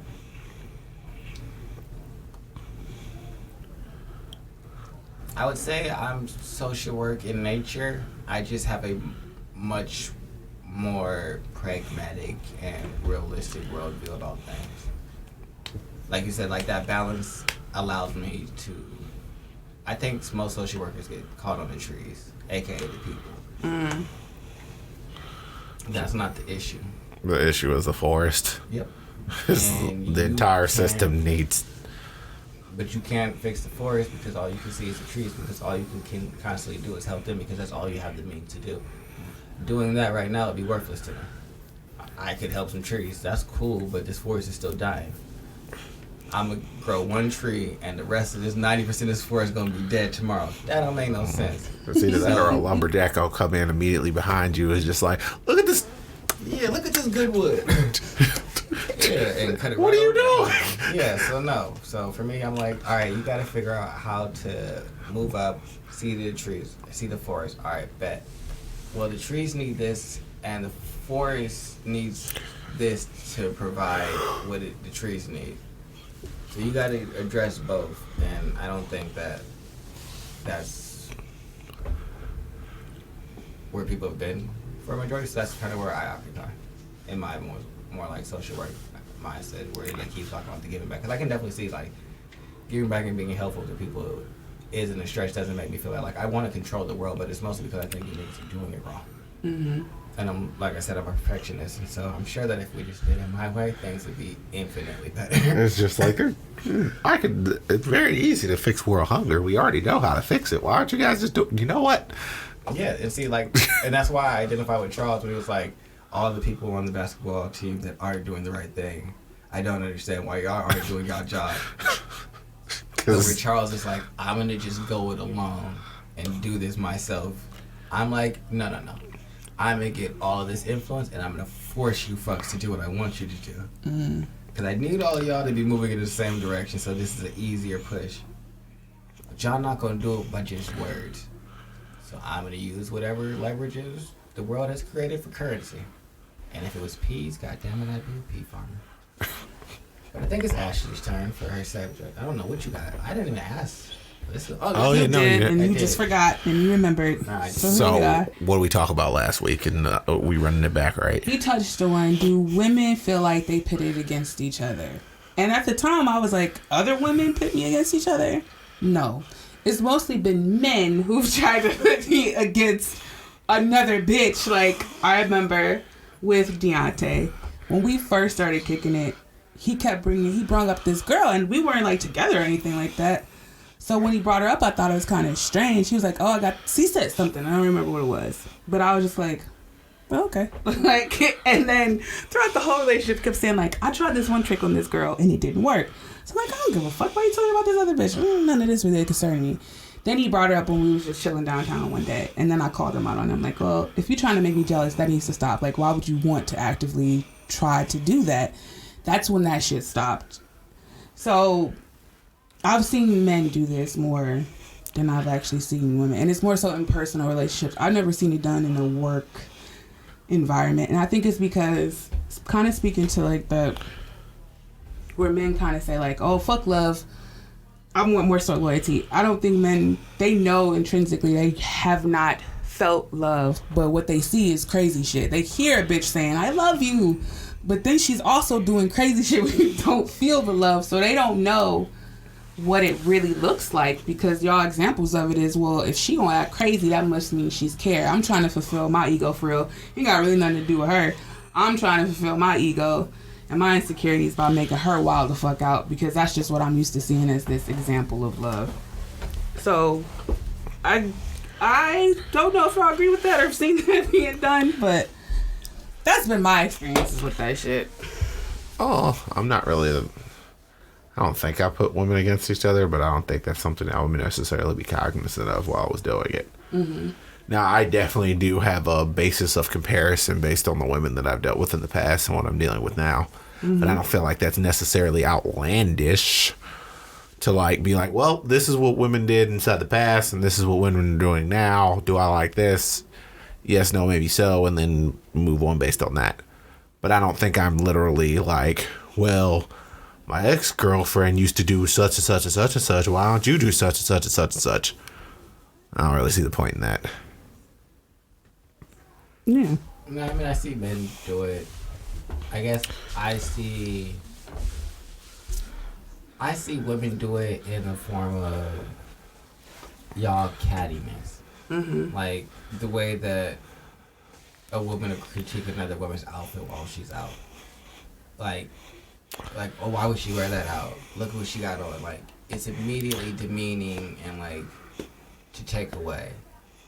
Or when it's like a compliment, it's usually like in a sarcastic fashion. It's never really like, oh, I want to really tell you that you look nice. It's usually like, and I think it does stem from like men doing that to women. Mm-hmm. And women have just kind of like adopted that like mentality of like there can only be one like amazing. Yeah, like we've adopted how men feel and run the world. I don't think we get into our bag where it's like, what is our power? Yeah. And how we deal with it. We know how niggas deal with it, and we taught in a very masculine way how to deal with the world. So usually in competition, like the dude was saying earlier, the competition is mine. So I gotta fight for it, and I gotta do all this crazy shit because my ego's involved. We know how to do that. But that's just something that's just been taught to us. And so I think that's something that you guys deal with and treat competitively in all aspects, though. Mm-hmm. But I think that's because men have like treated women as like in competition in all aspects. Well, she cooks, she cleans, she wears this, she's all this. So women are like instantly tearing you down if you don't have some of those things and they have it over you. This bitch don't know how to cook. Like that's something that you gonna say about a woman, or not necessarily obviously you, Ash, but just like I've heard women say about other women. So things like that, or women to be self-critical. I can't even cook, or I need to figure it out. Just little shit like that. That is like, it's not the biggest like detractor, but you don't really see men be like, "Oh, look at him! Look what he got on." At the, like, I mean, the only time when I deal with dudes when I feel like they are completely and totally just not competent, and when I say not competent, it's just like he has no overall forward progress or no real goal or anything like that, and I just don't understand. But like if it's just on the day-to-day stuff, it's just like I'll go like, why is he out in sweatpants and stuff like that? I don't care about stuff like that. It's more so the concept of the person as opposed to the individual things. And I only really go into that level of critique when it's somebody that's actually close to me. Like, I don't know, somebody my sister's dating or someone I actually care about actually brings someone around me, then there's going to be a certain level of critique. And I feel like my mother does. I see the women inside of my life do that to other women a lot. Obviously, girlfriends, whatever. So it's like, it makes me skeptical to bring anyone I date around my family, because it's just like, you just gonna be out here probably saying wild shit. Yeah, it's just like that instant like level of competition and like hostility that I don't understand. It's like, why are we here with it already?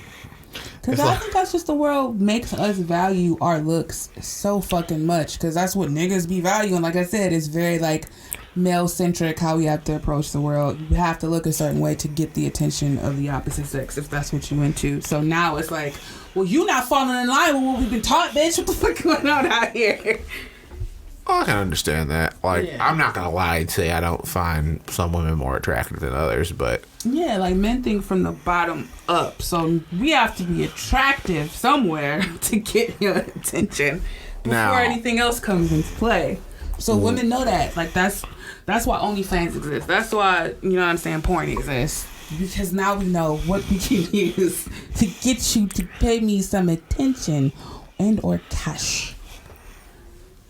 Now, what I find attractive tends to, I don't know why it wildly varies as much as it does, but I feel like it's more so about ratios than it is about any particular thing. Mm-hmm. Like, certain things can definitely outweigh other things. And I've also, like, I've tried to date the hyper stereotypically attractive women, and I've gone out on dates with them, and it just hasn't worked out. Because, like, that's why I don't understand they're vapid and dumb sometimes. That's why I don't understand, like, how people think OnlyFans is empowering. It's not. You just learned how to capitalize off of what you naturally have. That's also fine, but I don't see how that gave you any power. You just learned how to give them, because as soon as they nut, they leave. So that nothing made this nigga stay with you and be like, respect you and value you. Not to say that niggas that do that niggas that watch that stuff is like doing anything disrespectful or anything like that. But as soon as he nutted, he left. Like, what was that empowering? How did he like see you as this whole new powerful person didn't got what he wanted and left. So I don't see how that empowers women. I can damn say it's a cool little job to get some cash, but I don't see how that's like money is power, depending upon who you talk to. No, shit, I can definitely agree with that. Like, I don't necessarily think it's empowering, but I also feel like it's fine or whatever. But I know women that would like demean other women that would do it, like have a problem, like talk down to them, go argue with them. Yeah, no, like I could never do that. And but so, also, oh yeah, and I don't think like yeah, like, you don't seem like. But that, I see your point when you're saying like women could be just real, like you a hoe and you all this. You're like, nah, she just found a pretty cool ass job. Like, why not at this point? What you out here doing? Do you want to pay $15 for this picture? And there's a whole bunch of niggas that's gonna pay $15 for that picture, and you just found a way how to get $15 from 10 niggas in 10 minutes. I don't understand why people are wildly upset about that. It's mostly, honestly, I think it's competition. They, regardless of whether she's on your computer screen or in real life, women dislike other women. Yeah, we're not taught to really like each other, or like I said, but it's always kind of built off of just going off of men how competitiveness, and now you seeing this person as your enemy. But I wonder if that's always been an issue though.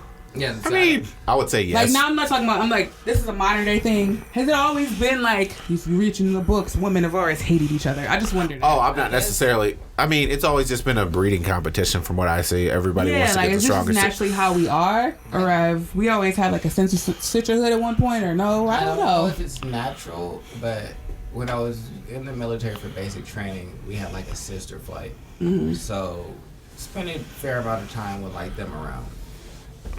And you would see like they would come into the situation very much like together, and like when adversity first hit, it's like they solidified and like became like one unit.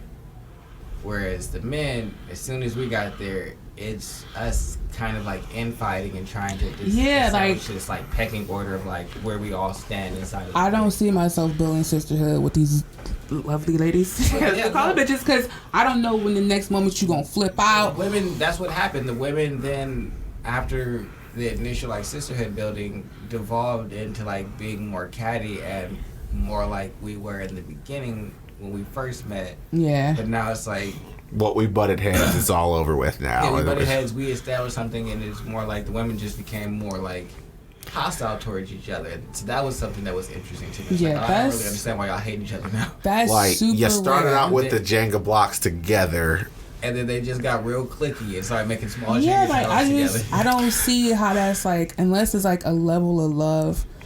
For even men, I don't know. Like, I really don't know no bitch that's like, I'm with Ash for life. Like, no matter what. And I don't know what we gonna go through, but we gonna get through that shit. Like, I don't know not one bitch that's gonna do that. I can definitely say about Andres Caesar. Like, that's how I'm going out to see him tomorrow. Like, no matter where he at, if he got it, I can definitely call, and it's mine to have. Mm-hmm. Like, when I was like, I had the random idea, like, yeah, I'm gonna go to Vegas. Hit him up, was like, hey, can I stay with you? I'm gonna buy a ticket for tomorrow and be out there on Monday. He's like, well, sure, go ahead. Like, yeah, no, I don't know a whole lot of people that are just like offering and opening their homes like that. Yeah. And be like, yeah, I'll come pick you up, and just hasn't asked for any money, no gas money, just like, yeah, sure. It's love, your family. And so I don't see women that have those long subsiding relationships, but I also think it's because women are more concerned about how they feel. Yeah, we look to our feelings first. So I don't know what's gonna make a bitch feel away. And me personally, I have learned, like, no matter if I see something bigger in somebody, how I feel isn't gonna deter me too much, because you have proven yourself that no matter what I'm going through, whatever you going through, we can get through this. It's just like, all right, well, that sucked, and we can move on. I don't see that with women. Like, not no women friends. I think it's like y'all view friendship like a relationship, and where in a relationship generally at the partner and your job is to like work on each other's happiness and like maintain like a certain level of like we enjoy and we're doing the work to like maintain this and make it grow. Whereas in a friendship, my job isn't your happiness. Yeah. And your job isn't my happiness. Yeah. And I think that not being our job, especially since women be in whole ass relationships with all their female friends until they seriously start dating. Mm-hmm. Like, y'all move as a unit, y'all care about each other, y'all are doing special things for each other, y'all are very mindful of each other's emotions. Yeah. Until real dating comes into play, and then now you recognize that, oh, this is where my emotional needs get met from this one person that I also want to meet all their emotional needs. But now you're just in a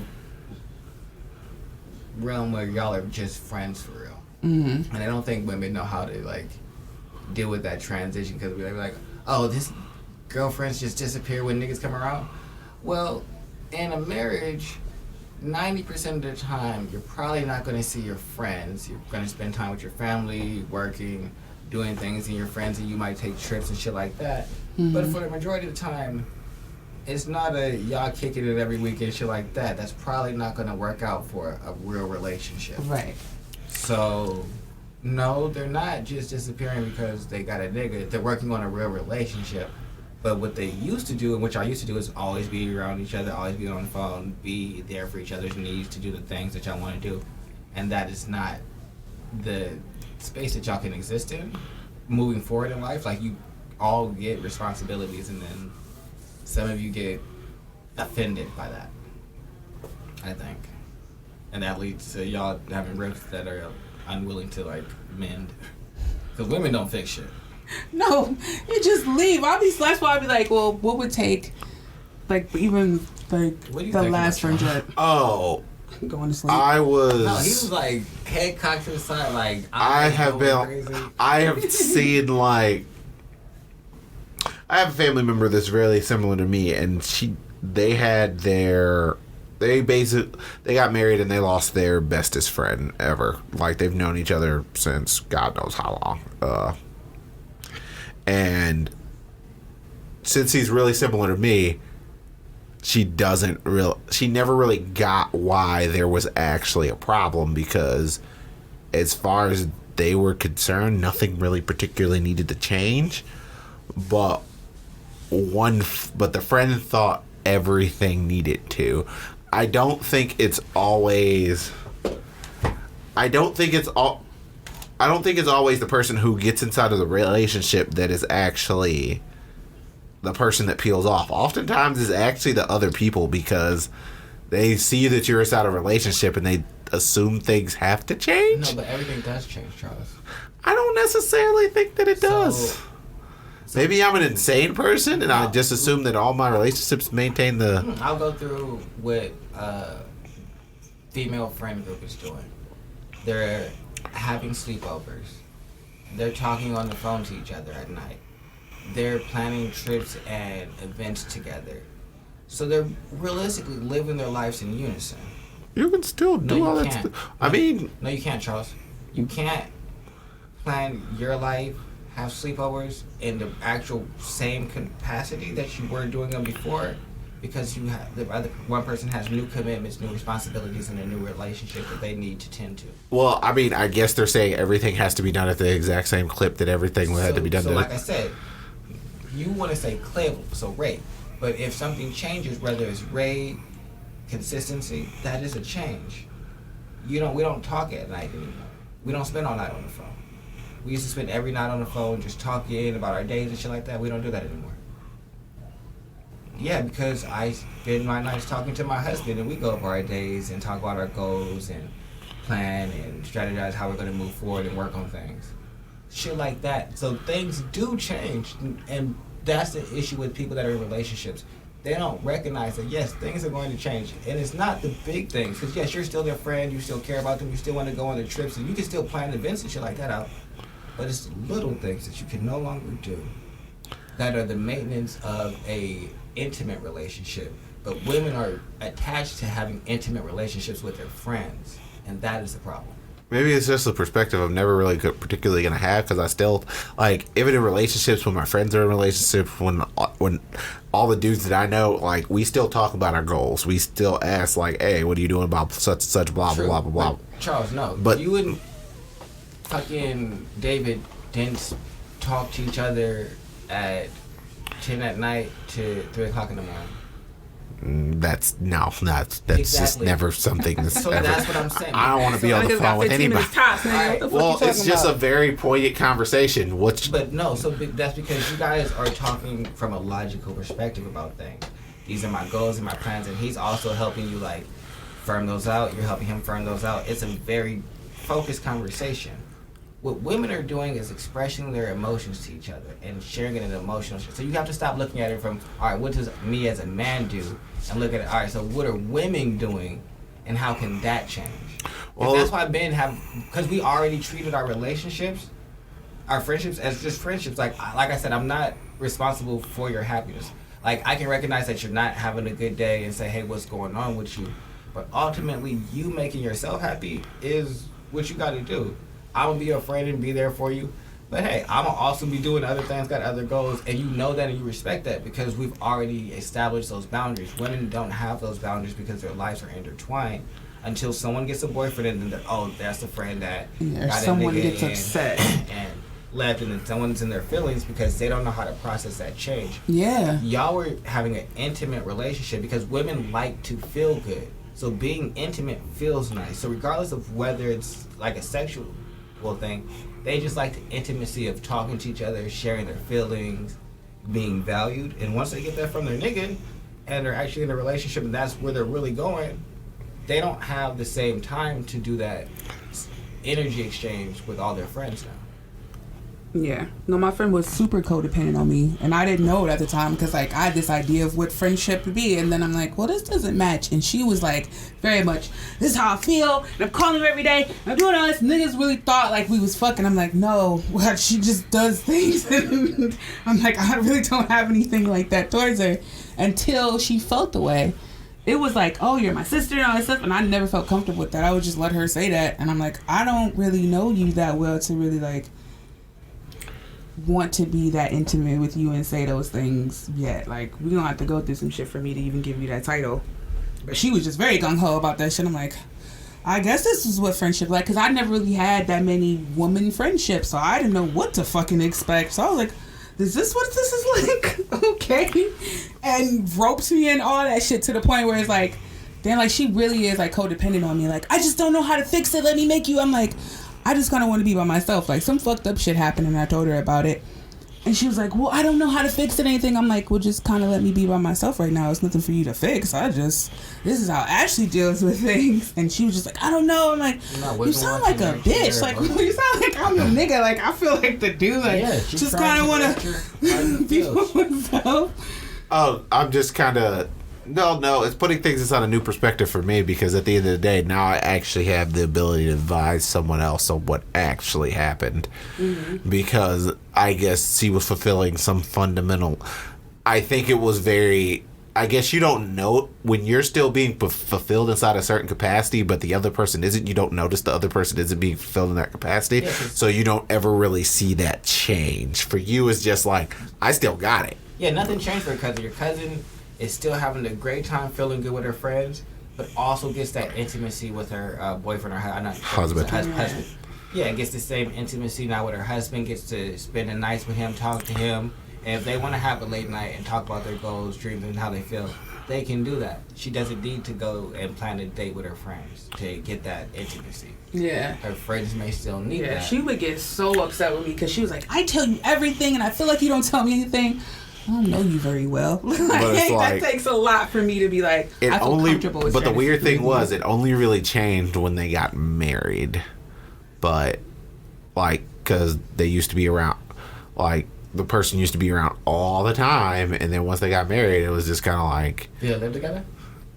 Yeah, they were living together at that... Well, they moved in together at... They moved in together once they got married. So... She went from living at her parents' house. Everything changed because you live at home with your parents. He might be around all the time, Your life is intertwined with us. We take truth. He got to find, as a man, you generally have to find time. Without saying any or being specific, as a man, you have to find how you can fit into their lives that they've crafted with their friends. Because they're going to treat their friends like the priority until you can make yourself the priority. Like I said about the summer.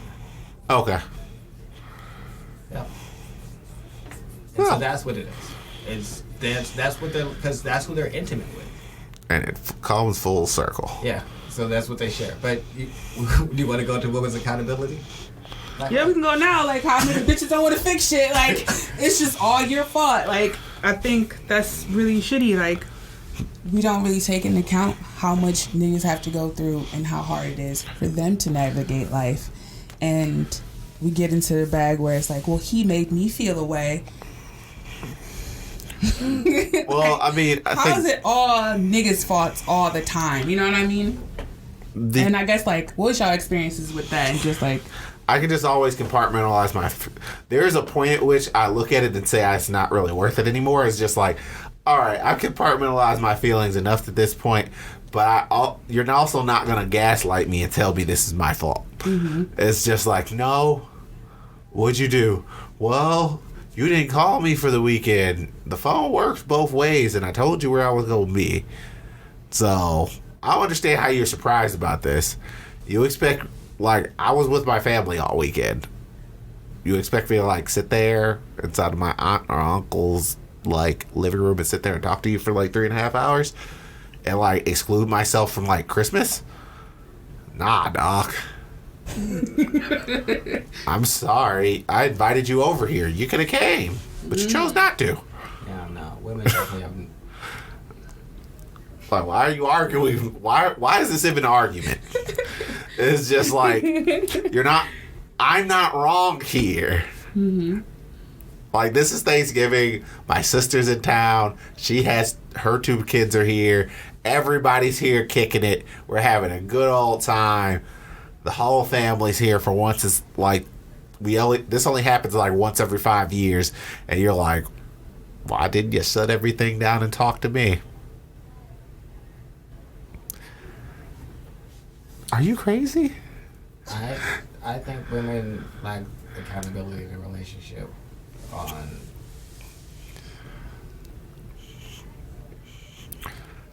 like you said, on the effort and a lot of the shit that a man goes through versus like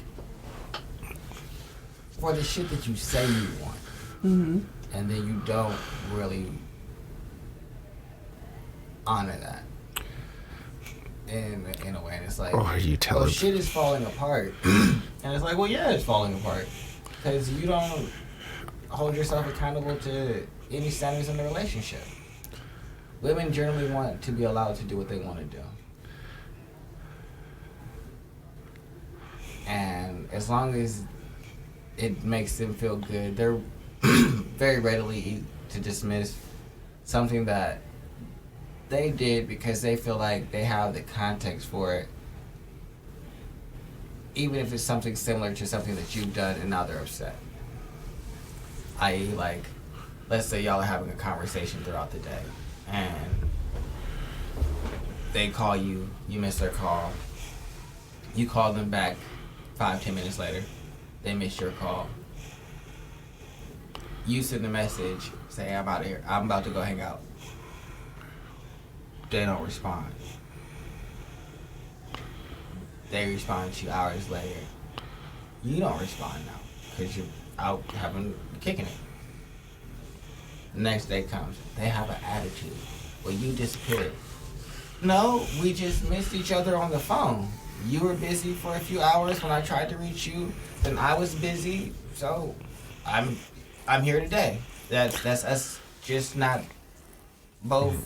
Sometimes things just don't work out. Yeah, they don't line up. But it's like, no, I know what I was doing, so I was available when I wanted you to be available. Mm-hmm. No. There's no accountability for you not being available when I was looking for you to be available, though. This goes both ways. So either we can both be upset at each other because realistically both things have happened to both of us. Or we can choose to look at this as like, hey, we Life just didn't missed line the up. car. Life didn't line up, and we moved forward on it. But you want to be upset because I didn't answer your calls. I don't understand. That don't make no sense. That's confusing to me. So it's like accountability and like ways like that that I've dealt with in women. Like it's like, well, I don't understand why you don't see how I view this way, or why I'm disinterested in this now. You've done these things that have shown me this. Well, I said this. No. Women operate off of words because words make y'all feel good. Men operate off of actions because actions produce tangible results. So how you're behaving is what I'm paying attention to. And what you're saying, I don't give a fuck about. And I also think that's a big issue for women. They don't want to be held accountable for their actions, only their words. I said I love you. I said I care about you. That doesn't beguile or remove any of the fucked up shit that you've done. Like, your actions are fucked up. You loving me doesn't, like, absolve you of responsibility. Yeah, I don't necessarily, like, as time went on, like, I love you is some pretty words to me, but at the end of the day, it doesn't really change the way I fundamentally... we see a lot of bitches doing is like, I think it's funny when you breaking their windows and shit. They don't take it. I was like, they don't really see that as love. You said it. That's all. You may feel that shit, but they don't really see that as love. They damn sure don't feel it when you acting away. Like, oh, like, you break my windows, we're done. It's just like now you being angry, and I care about you so much. But why? That was me showing the fact that I care. That was you destroying my shit. You don't go as far as breaking my windows, but if we having a conversation and it devolves into you shouting and cussing at me or belittling me. Yeah. That's also not loving. Not loving, and you saying something and then not acting out. So no, I don't believe that you love me because the way that you treat me is this. Mm-hmm. It doesn't align with your actions. Don't align with your words. And that's what, like, when you look at the two, I'm gonna go with actions, not words. I guess at least for me, I'm a very like results and actions driven person. So when women are saying one thing and their actions don't match, I'm quick to be like, these don't go together. I'm confused. Explain it to me, please. I'm never quite that guy. I'm more like the way I exist inside of all relationships is like I take actions that show that I love you, but I won't always say. It's just like, I love you, I love you, I love you, I love you, I love you. Because that quintessentially means nothing. You know how you know I love you? Because, like, I wouldn't stop what I'm doing to go bring you, I don't know, Motrin or something inside of at the middle of the night because you feel like shit. I love you. I'm invested in your fucking career and your advancement. Outside of it being productive or fruitful for me, I want to know, hey, what are your goals and shit like that. I'm invested in you as a person. That's how you know that I care and I love you. All that other shit is superfluous. Yeah. Like, you are so abused that we said superfluous at the exact same time. Every time I say that shit, it's that one and what's another word Justin's saying? I just giggle. It's just extra useless shit. Like, shiftless. Shiftless. I say like a couple words, so she's like, I don't know why. I don't know. Shiftless is just one of those words that you look at it and you know exactly. You never need to actually define what shiftless actually is. Altruistic. I don't know. I guess there's be certain words that we say. Man, like, that's the. I was like, I'm fairly altruistic. Ha ha ha. Yeah, that is that. Yeah, no, I think that's something coming from me, just learning like the different ways men express love. And how y'all see it. Like, y'all don't really get to see what it really looks like because now y'all got to deal with the women who are just acting away because based on how they feel. And at first I used to get so annoyed, like, what the fuck are you talking about? And now I see, like, a lot of men haven't seen what it really looks like because you can't feel a way if somebody, like, every time they get mad, they insult you or they going off, breaking windows and shit like that. You don't feel the love, bitch. Like, you don't feel the love. Or even in smaller ways where I'm trying to think of a situation where I just like, oh, no, I think just for me learning accountability was just saying like, damn, I'm sorry, or acknowledging how I feel instead of just shifting the blame. Like, I have to use my I words, like, I am uncomfortable here. I am scared of this made me feel, instead of just saying, well, you did this and you did this and you did this. Well, the only thing that you really got control of is your reaction towards a thing. So teaching I statements versus you statements to a woman while y'all in a relationship together, nigga. That is something that was like, you gotta learn how to be like. Like, they feel like you are attacking them on all fronts. No, that's and all I'm saying is, tell me how you feel. Mm-hmm. Stop telling me about me. Yeah. I feel like this. What you said made me feel these things. Not, you did this. You made me feel like that. That's not true. You do feel like that, but why? Right. We can't get to why because your why is I made you feel like that. That's the incorrect answer. And then that just puts you on defense mode too. Like now once I learned how to take accountability, I've never been opposed to saying sorry to nobody once I realized like, oh, I fucked up. I'm so sorry I made anybody feel that way. But learning how to say like, get into like, because you can get into well, what you did, you can get in that real fast. But once I started saying, well, I am like this, now we have a problem to solve. Now it's not just, I think what somebody put it as, now it's us against the problem as opposed to, well, you are the fucking problem. Now we have a problem to solve instead of, you're the fucking problem. Yeah, like, wait a minute, there is a problem here now that I can say, well, I felt uncomfortable and I moved this way because of this, and another. Was that hard for me once I learned it? Once I started learning how to do it, I saw the results from it, and I was like, oh, I can't really go back to this because now I'm approaching niggas. It's like, they getting on defensive now. Like, now they got something to, like, fight with you with, but once you say, I feel this, now they have something to solve. Because you're right. When you say, you did this, you're attacking me, you immediately put us at odds. We're not on the same team anymore. Yeah. You've approached this conversation with us as enemies. Mm-hmm. Saying I feel this way is you approaching me looking for a solution. I'm all here for solutions, but I definitely can be honest and acknowledge as soon as I feel like combat is coming, I immediately respond with combat. I'm like, bet. Yeah, that's just what niggas are gonna do, but and not to say naturally combative. Yeah, like, and not to say that like all women need to do this. Like, I know somebody that come at me every time we text. It just always feel like a fight because I know this person is looking for a fight. I'm not giving it to them.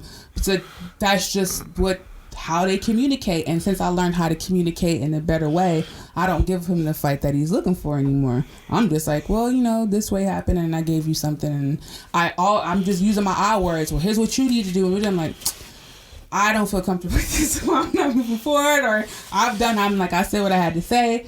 There's no more fighting anymore, and like I said, if you like, I'm always gonna be feelings driven. That's just always gonna be. Women become what they feel, so we can become anger, happiness, sadness, whatever the fuck.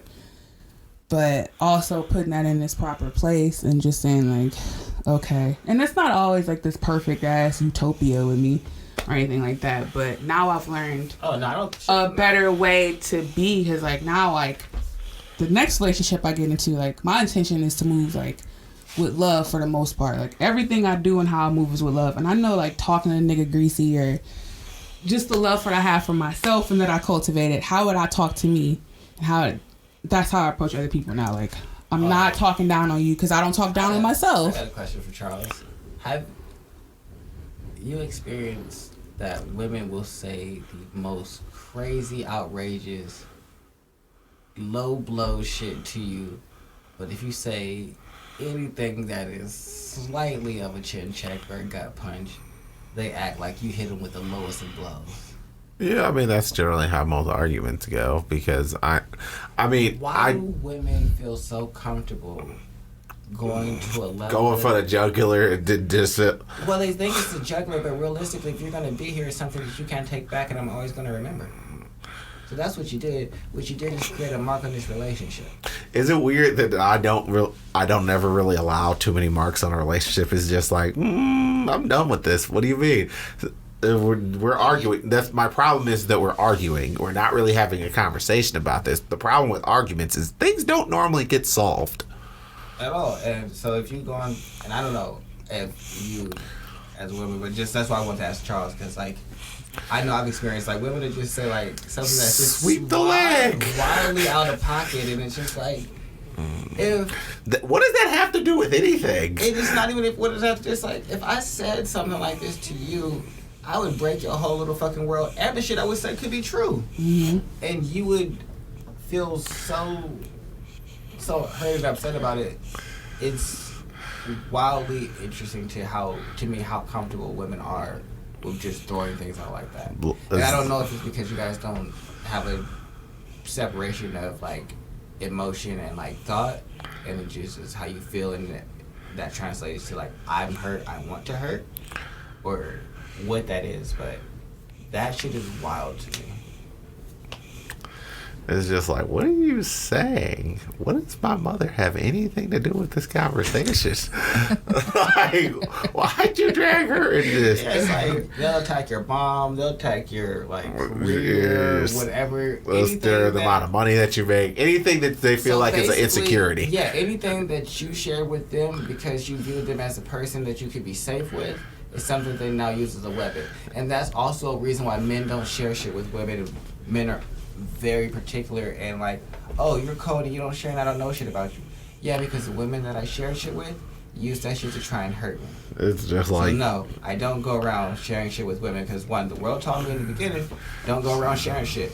The women was like, nah, you gotta show me your feelings, and then I did, and then you threw that shit in my face. So I'm gonna go back with the world, not showing you bitches my feelings. You know what, world? Y'all were right. Yeah. I shouldn't tell her about all that shit that happened when I was a kid. That's something that's wild to me. Like, women will just say, like, some of the most flagrant things to you, and then look at, like, well, I was just upset. That doesn't excuse me, because if I did this to you, you would be treated as, like, the world had ended. You being emotional doesn't... Well, first things first, you being emotional means you probably meant... It was an action, and you probably said it and meant it at that point in time, and that's all that really matters. At least to me. And you being emotional doesn't excuse it. Where's your accountability? It's just like, I'm sorry for what? I didn't mean it. No, you really did mean it. That's why you said it. So it's like, I was just trying to say things that were hurt. So because you do this with, like, you meant to hurt me. That was your only actual goal inside of this. So this wasn't even a constructive conversation. If you meant it and that's how you feel about me, cool. I don't think we should be together because that's just how you feel about me. Or if you said it because you were trying to cause me harm. I also don't think we should be together because you're trying to cause me harm. You're weaponizing the things that I tell you. Yeah, you've weaponized the life that I brought you into and want to share with you. And women are confused why men are so sketchy about that. We've grown up with women all around us saying the most flagrant shit to us about any small chink in our armor. Fuck it, we're giving y'all ammunition for readily. Figure that shit out. Play Blues Clues. Like that's, I mean, it can't be both ways. Why we do that? I just don't know. Like I don't know. I mean, well, I think it's more so about winning the given argument, and I think that's sometimes an actual goal. I would say before I knew better, like I said before, like I'm warning you actively now that you need to stop talking to me. That's always been how I am. Like you need a warning now before everything goes left. Like that's always been every time for me. You need a warning, and usually niggas will just keep going. Like, God, now we couldn't go there. Like now you could get really nasty ass. Cause like for me, it's always been like I've always been pretty happy-go-lucky for the most part, and some people don't know how to treat that. Some people take that as a weakness, which is very tricky to kind of navigate. But I never have to disengage from conversations in order to actually make things I don't know why women's mouths be so fucking nasty. Like, I can't give you anything. I was gonna say, like, I can't give you anything from that. Why is the option never to just walk away? That's something you gotta learn. And, like, you just not taught that. You said, like, I tell him to stop. And if he don't stop, I'm about to give him all this. I've learned now, like, you could leave. But if you're walking towards me, like, I've been able to be like, oh, you're actively trying to just be, like, follow me around. Oh yeah, I've done that. Well, yeah, I mean in a healthy situation. Yeah, no, in a healthy situation where we just getting heated and I feel like I'm about to go over the edge, I'm leaving now. We're stopping this, and I'm not because now I see like how anger is destructive. That's just from the wisdom I've been through to life. Like whole things have been destructive because now you want to fight this nigga, and now you can't fight him physically, so now you're gonna try to destroy his insides, which we really good at. So I don't have anything else. I don't want to hit you because I'm gonna lose, so how else am I gonna hurt you? On the inside. But now that I've learned that this don't lead nowhere, and like I'm not going in no relationship now, like I'm walking the fuck away, or I'm just putting my hands up and be like, all right, going to do something else because we're not about to be here. You gotta find someone who can respect the fact that it's just like, hey, so I'm not gonna have this we're gonna continue this conversation at a later date.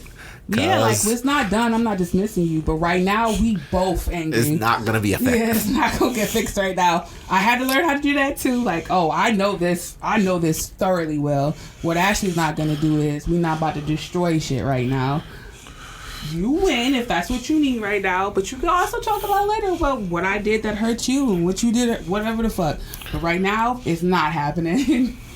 But that's something that I had to learn because I saw how much destruction was coming afterwards. Like, just like you said, things you cannot come back from.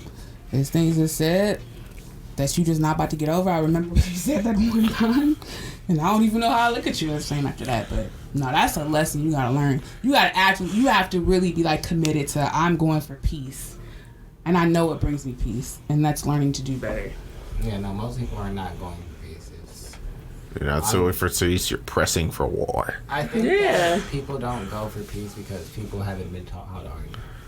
Yeah, no, people don't see healthy arguments. Yeah, and that was one of those things, like, when I was telling y'all about being too passive, where I didn't know how to argue healthily, so I was just like, well, I'm not going to do a thing. Well, people always fall back on argumentative fallacies of attacking the person, or, like, they're not arguing the actual point. They always fall into...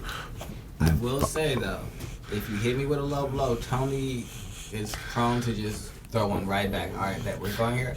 Because what Tony's really good at is analyzing you as a person and then breaking you down about all your flaws. I told my aunt one time that she wasn't a good mother and proceeded to read her and then stormed out the house. I was in the 3rd grade. No, I was in the 4th grade. You can't be out here roasting and be like... No, you can't have me watching your fucking kids and they keep doing something bad. Y'all keep having me go get them. I chastise them for doing it, and then you chastise me for chastising your kids that you don't want to fucking watch. That's what can happen. Oh, or you so can that's get this conversation. So that means you did get a little bit... I've been having this argument with my mother about my nephew watching his younger siblings, and how, for the most part, it's just like we don't like what keeps happening when this happens. I'm telling y'all, so stop having this boy watch these kids. Because he's not I'm not an adult. One, since y'all been wanting to always throw in the kid's face, you not an adult. Y'all are right. You are, and these are actually your fucking responsibility. So no, Tony was popping fly. Tony was like, all right, you right. Since I can't discipline them, you go get your kids because they keep going outside playing in the water, and y'all got a problem with it. I don't care what they're doing. I'm leaving and storming out the house. They called my mom. My mom called myself and was like, did you cuss at your mom and your grandmother and storm out the house? So this is what happened.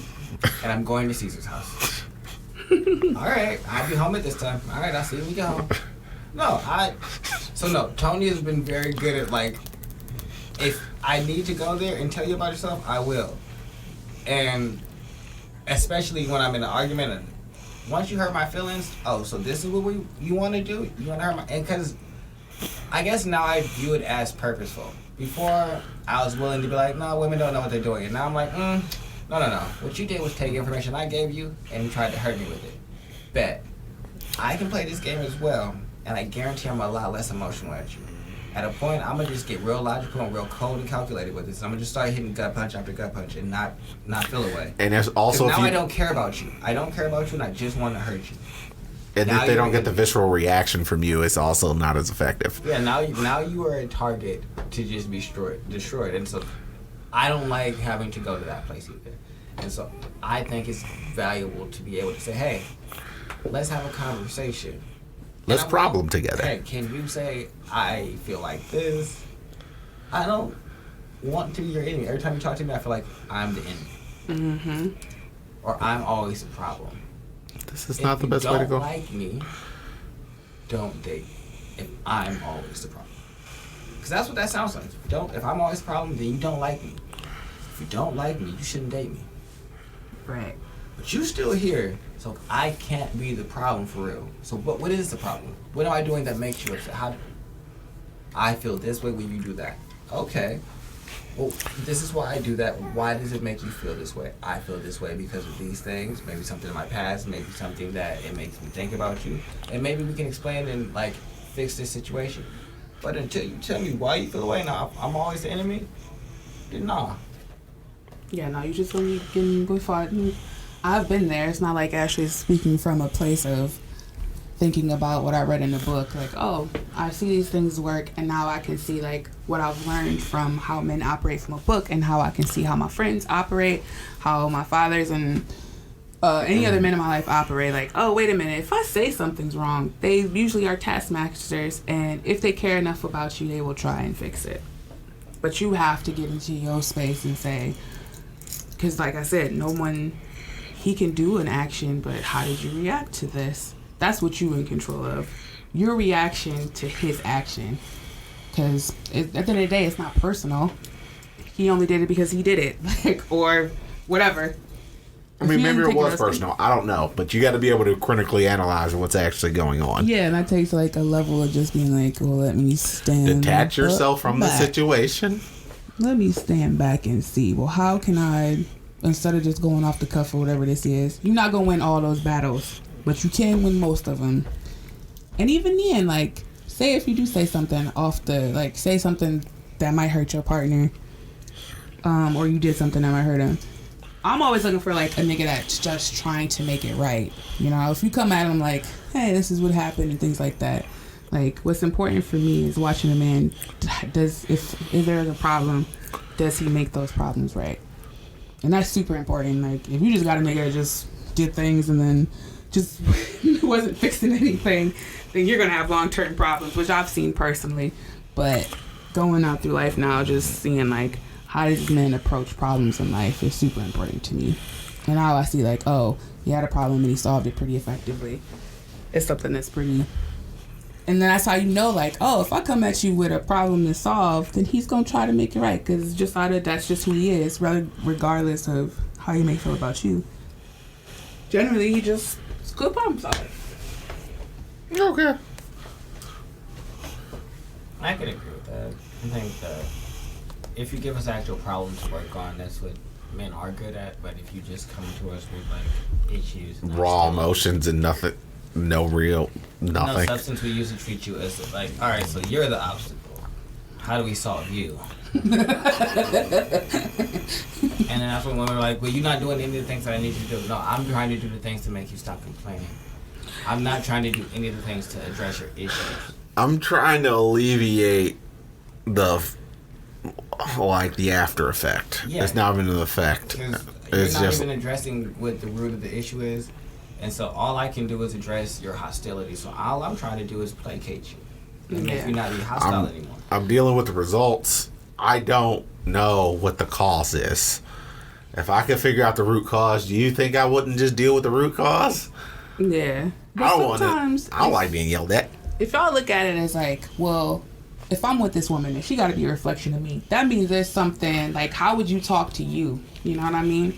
Like, instead of thinking, like, your emotions is a problem, then, like, how would you sit there and just be like, well... Because, like, for y'all, when y'all get sad, Like, but for us, like, watching Titanic could just throw your whole day off. For y'all, for some sad shit, like, somebody gotta die. You know what I'm saying? But for women, like, just one small thing can turn us into whole-ass sadness. And sometimes if y'all approach it like, well... we really think that if I'm sad, nigga, I am sad. Like, it's nothing, like... a small matter to us. So those things really mean a lot.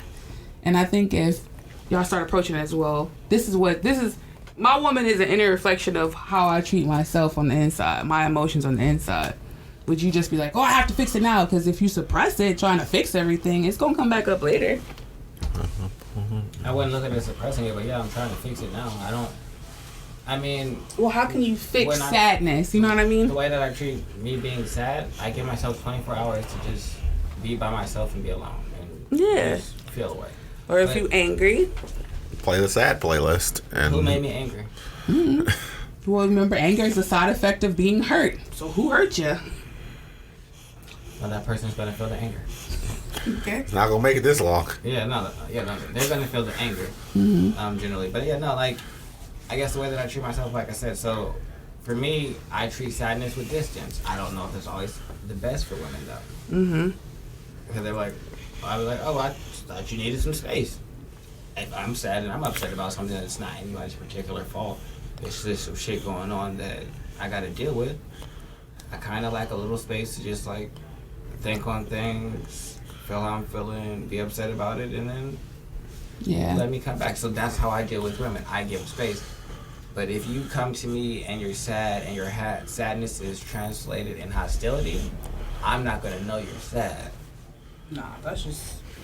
And also, don't expect me to give you a slide because you're sad. At no point does your emotional state give you like a pass, ever. Unless you're pregnant. No. No, it's literally like, It's just like, damn. when you're pregnant, it's like scientifically proven. I understand. Well, it's just like you can be sad, but like getting a slide for like coming at me while reckless. Still probably not. It's just like there's a reason why. You're not leaving her while she's pregnant with your kid. I mean, yeah, it's gonna slide. Shut up, Charles. You're not going anywhere. She's got your baby in her stomach right now. Where are you going? She said some crazy shit to you. Where are you going? She has your baby in her stomach. Where are you going? Still gotta be held accountable. Okay, you're gonna argue with her, but you're not leaving. The other bitches were getting left when they said something reckless. This one has your baby in her stomach.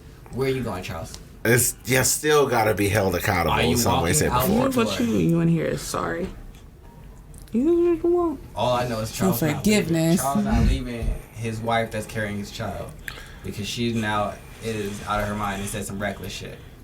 He gonna be real upset about it. They gonna have some stern words and talk. I'm gonna go nap somewhere else. Hey, but you not leaving her. It's all about. It's like, what am I about to do? Well, this is your home for the day. I'm going somewhere else. Yeah, you might. It's like, where am I at? Charles, why are you sleeping in the studio? I'm not sleeping there. Damn. Leave me the fuck alone. Think about this shit like, yo, that shit is hard to find a partner like that. Like somebody that's like in a sound fucking mind, like, oh my fucking god. That shit we just talked about, that's super hard to find. It's just like, I'm gonna nap my ass right here. Tony gonna walk in, he gonna look at me, he's gonna like, well, what happened? You know exactly what happened. Alright, well, told you she was pregnant, she was gonna say something crazy. What's she doing? She been trying to call me all night. No picking up the phone, leave me alone. Alright, well, I'm gonna go home because she's liable to pull up here. I am not dealing with that either. What are you talking about? I parked my car at the back door. I'm about to slide out through the back, and I'm on jet. Yeah, I'll see y'all later. That is none of my business. But yeah, no, I think that was a randomly good conversation. Is there anything else that we were going over? No. Oh, look at that. Cheeks hurt. Look at conscious reconstruction having I think everything fit together nicely from like the end of the tarot cards into like the accountability and things like that. And women being pitted against each other. I think that was all nice and succinct. Look at that. It's been conscious reconstruction. I'm the host with the most hosts. Charles 009 is in the building. With a sore leg. Charles, he is falling apart. That aging ain't no joke. This has nothing to do with aging, and it has everything to do with tendonitis. Also, I lost 10 pounds. That's good. Congratulations. Yeah. We got Ash in the building. Follow us all on the social medias. Zero Cool on the Twitter sphere. And this is Sleepy Melbourne. And you know we out.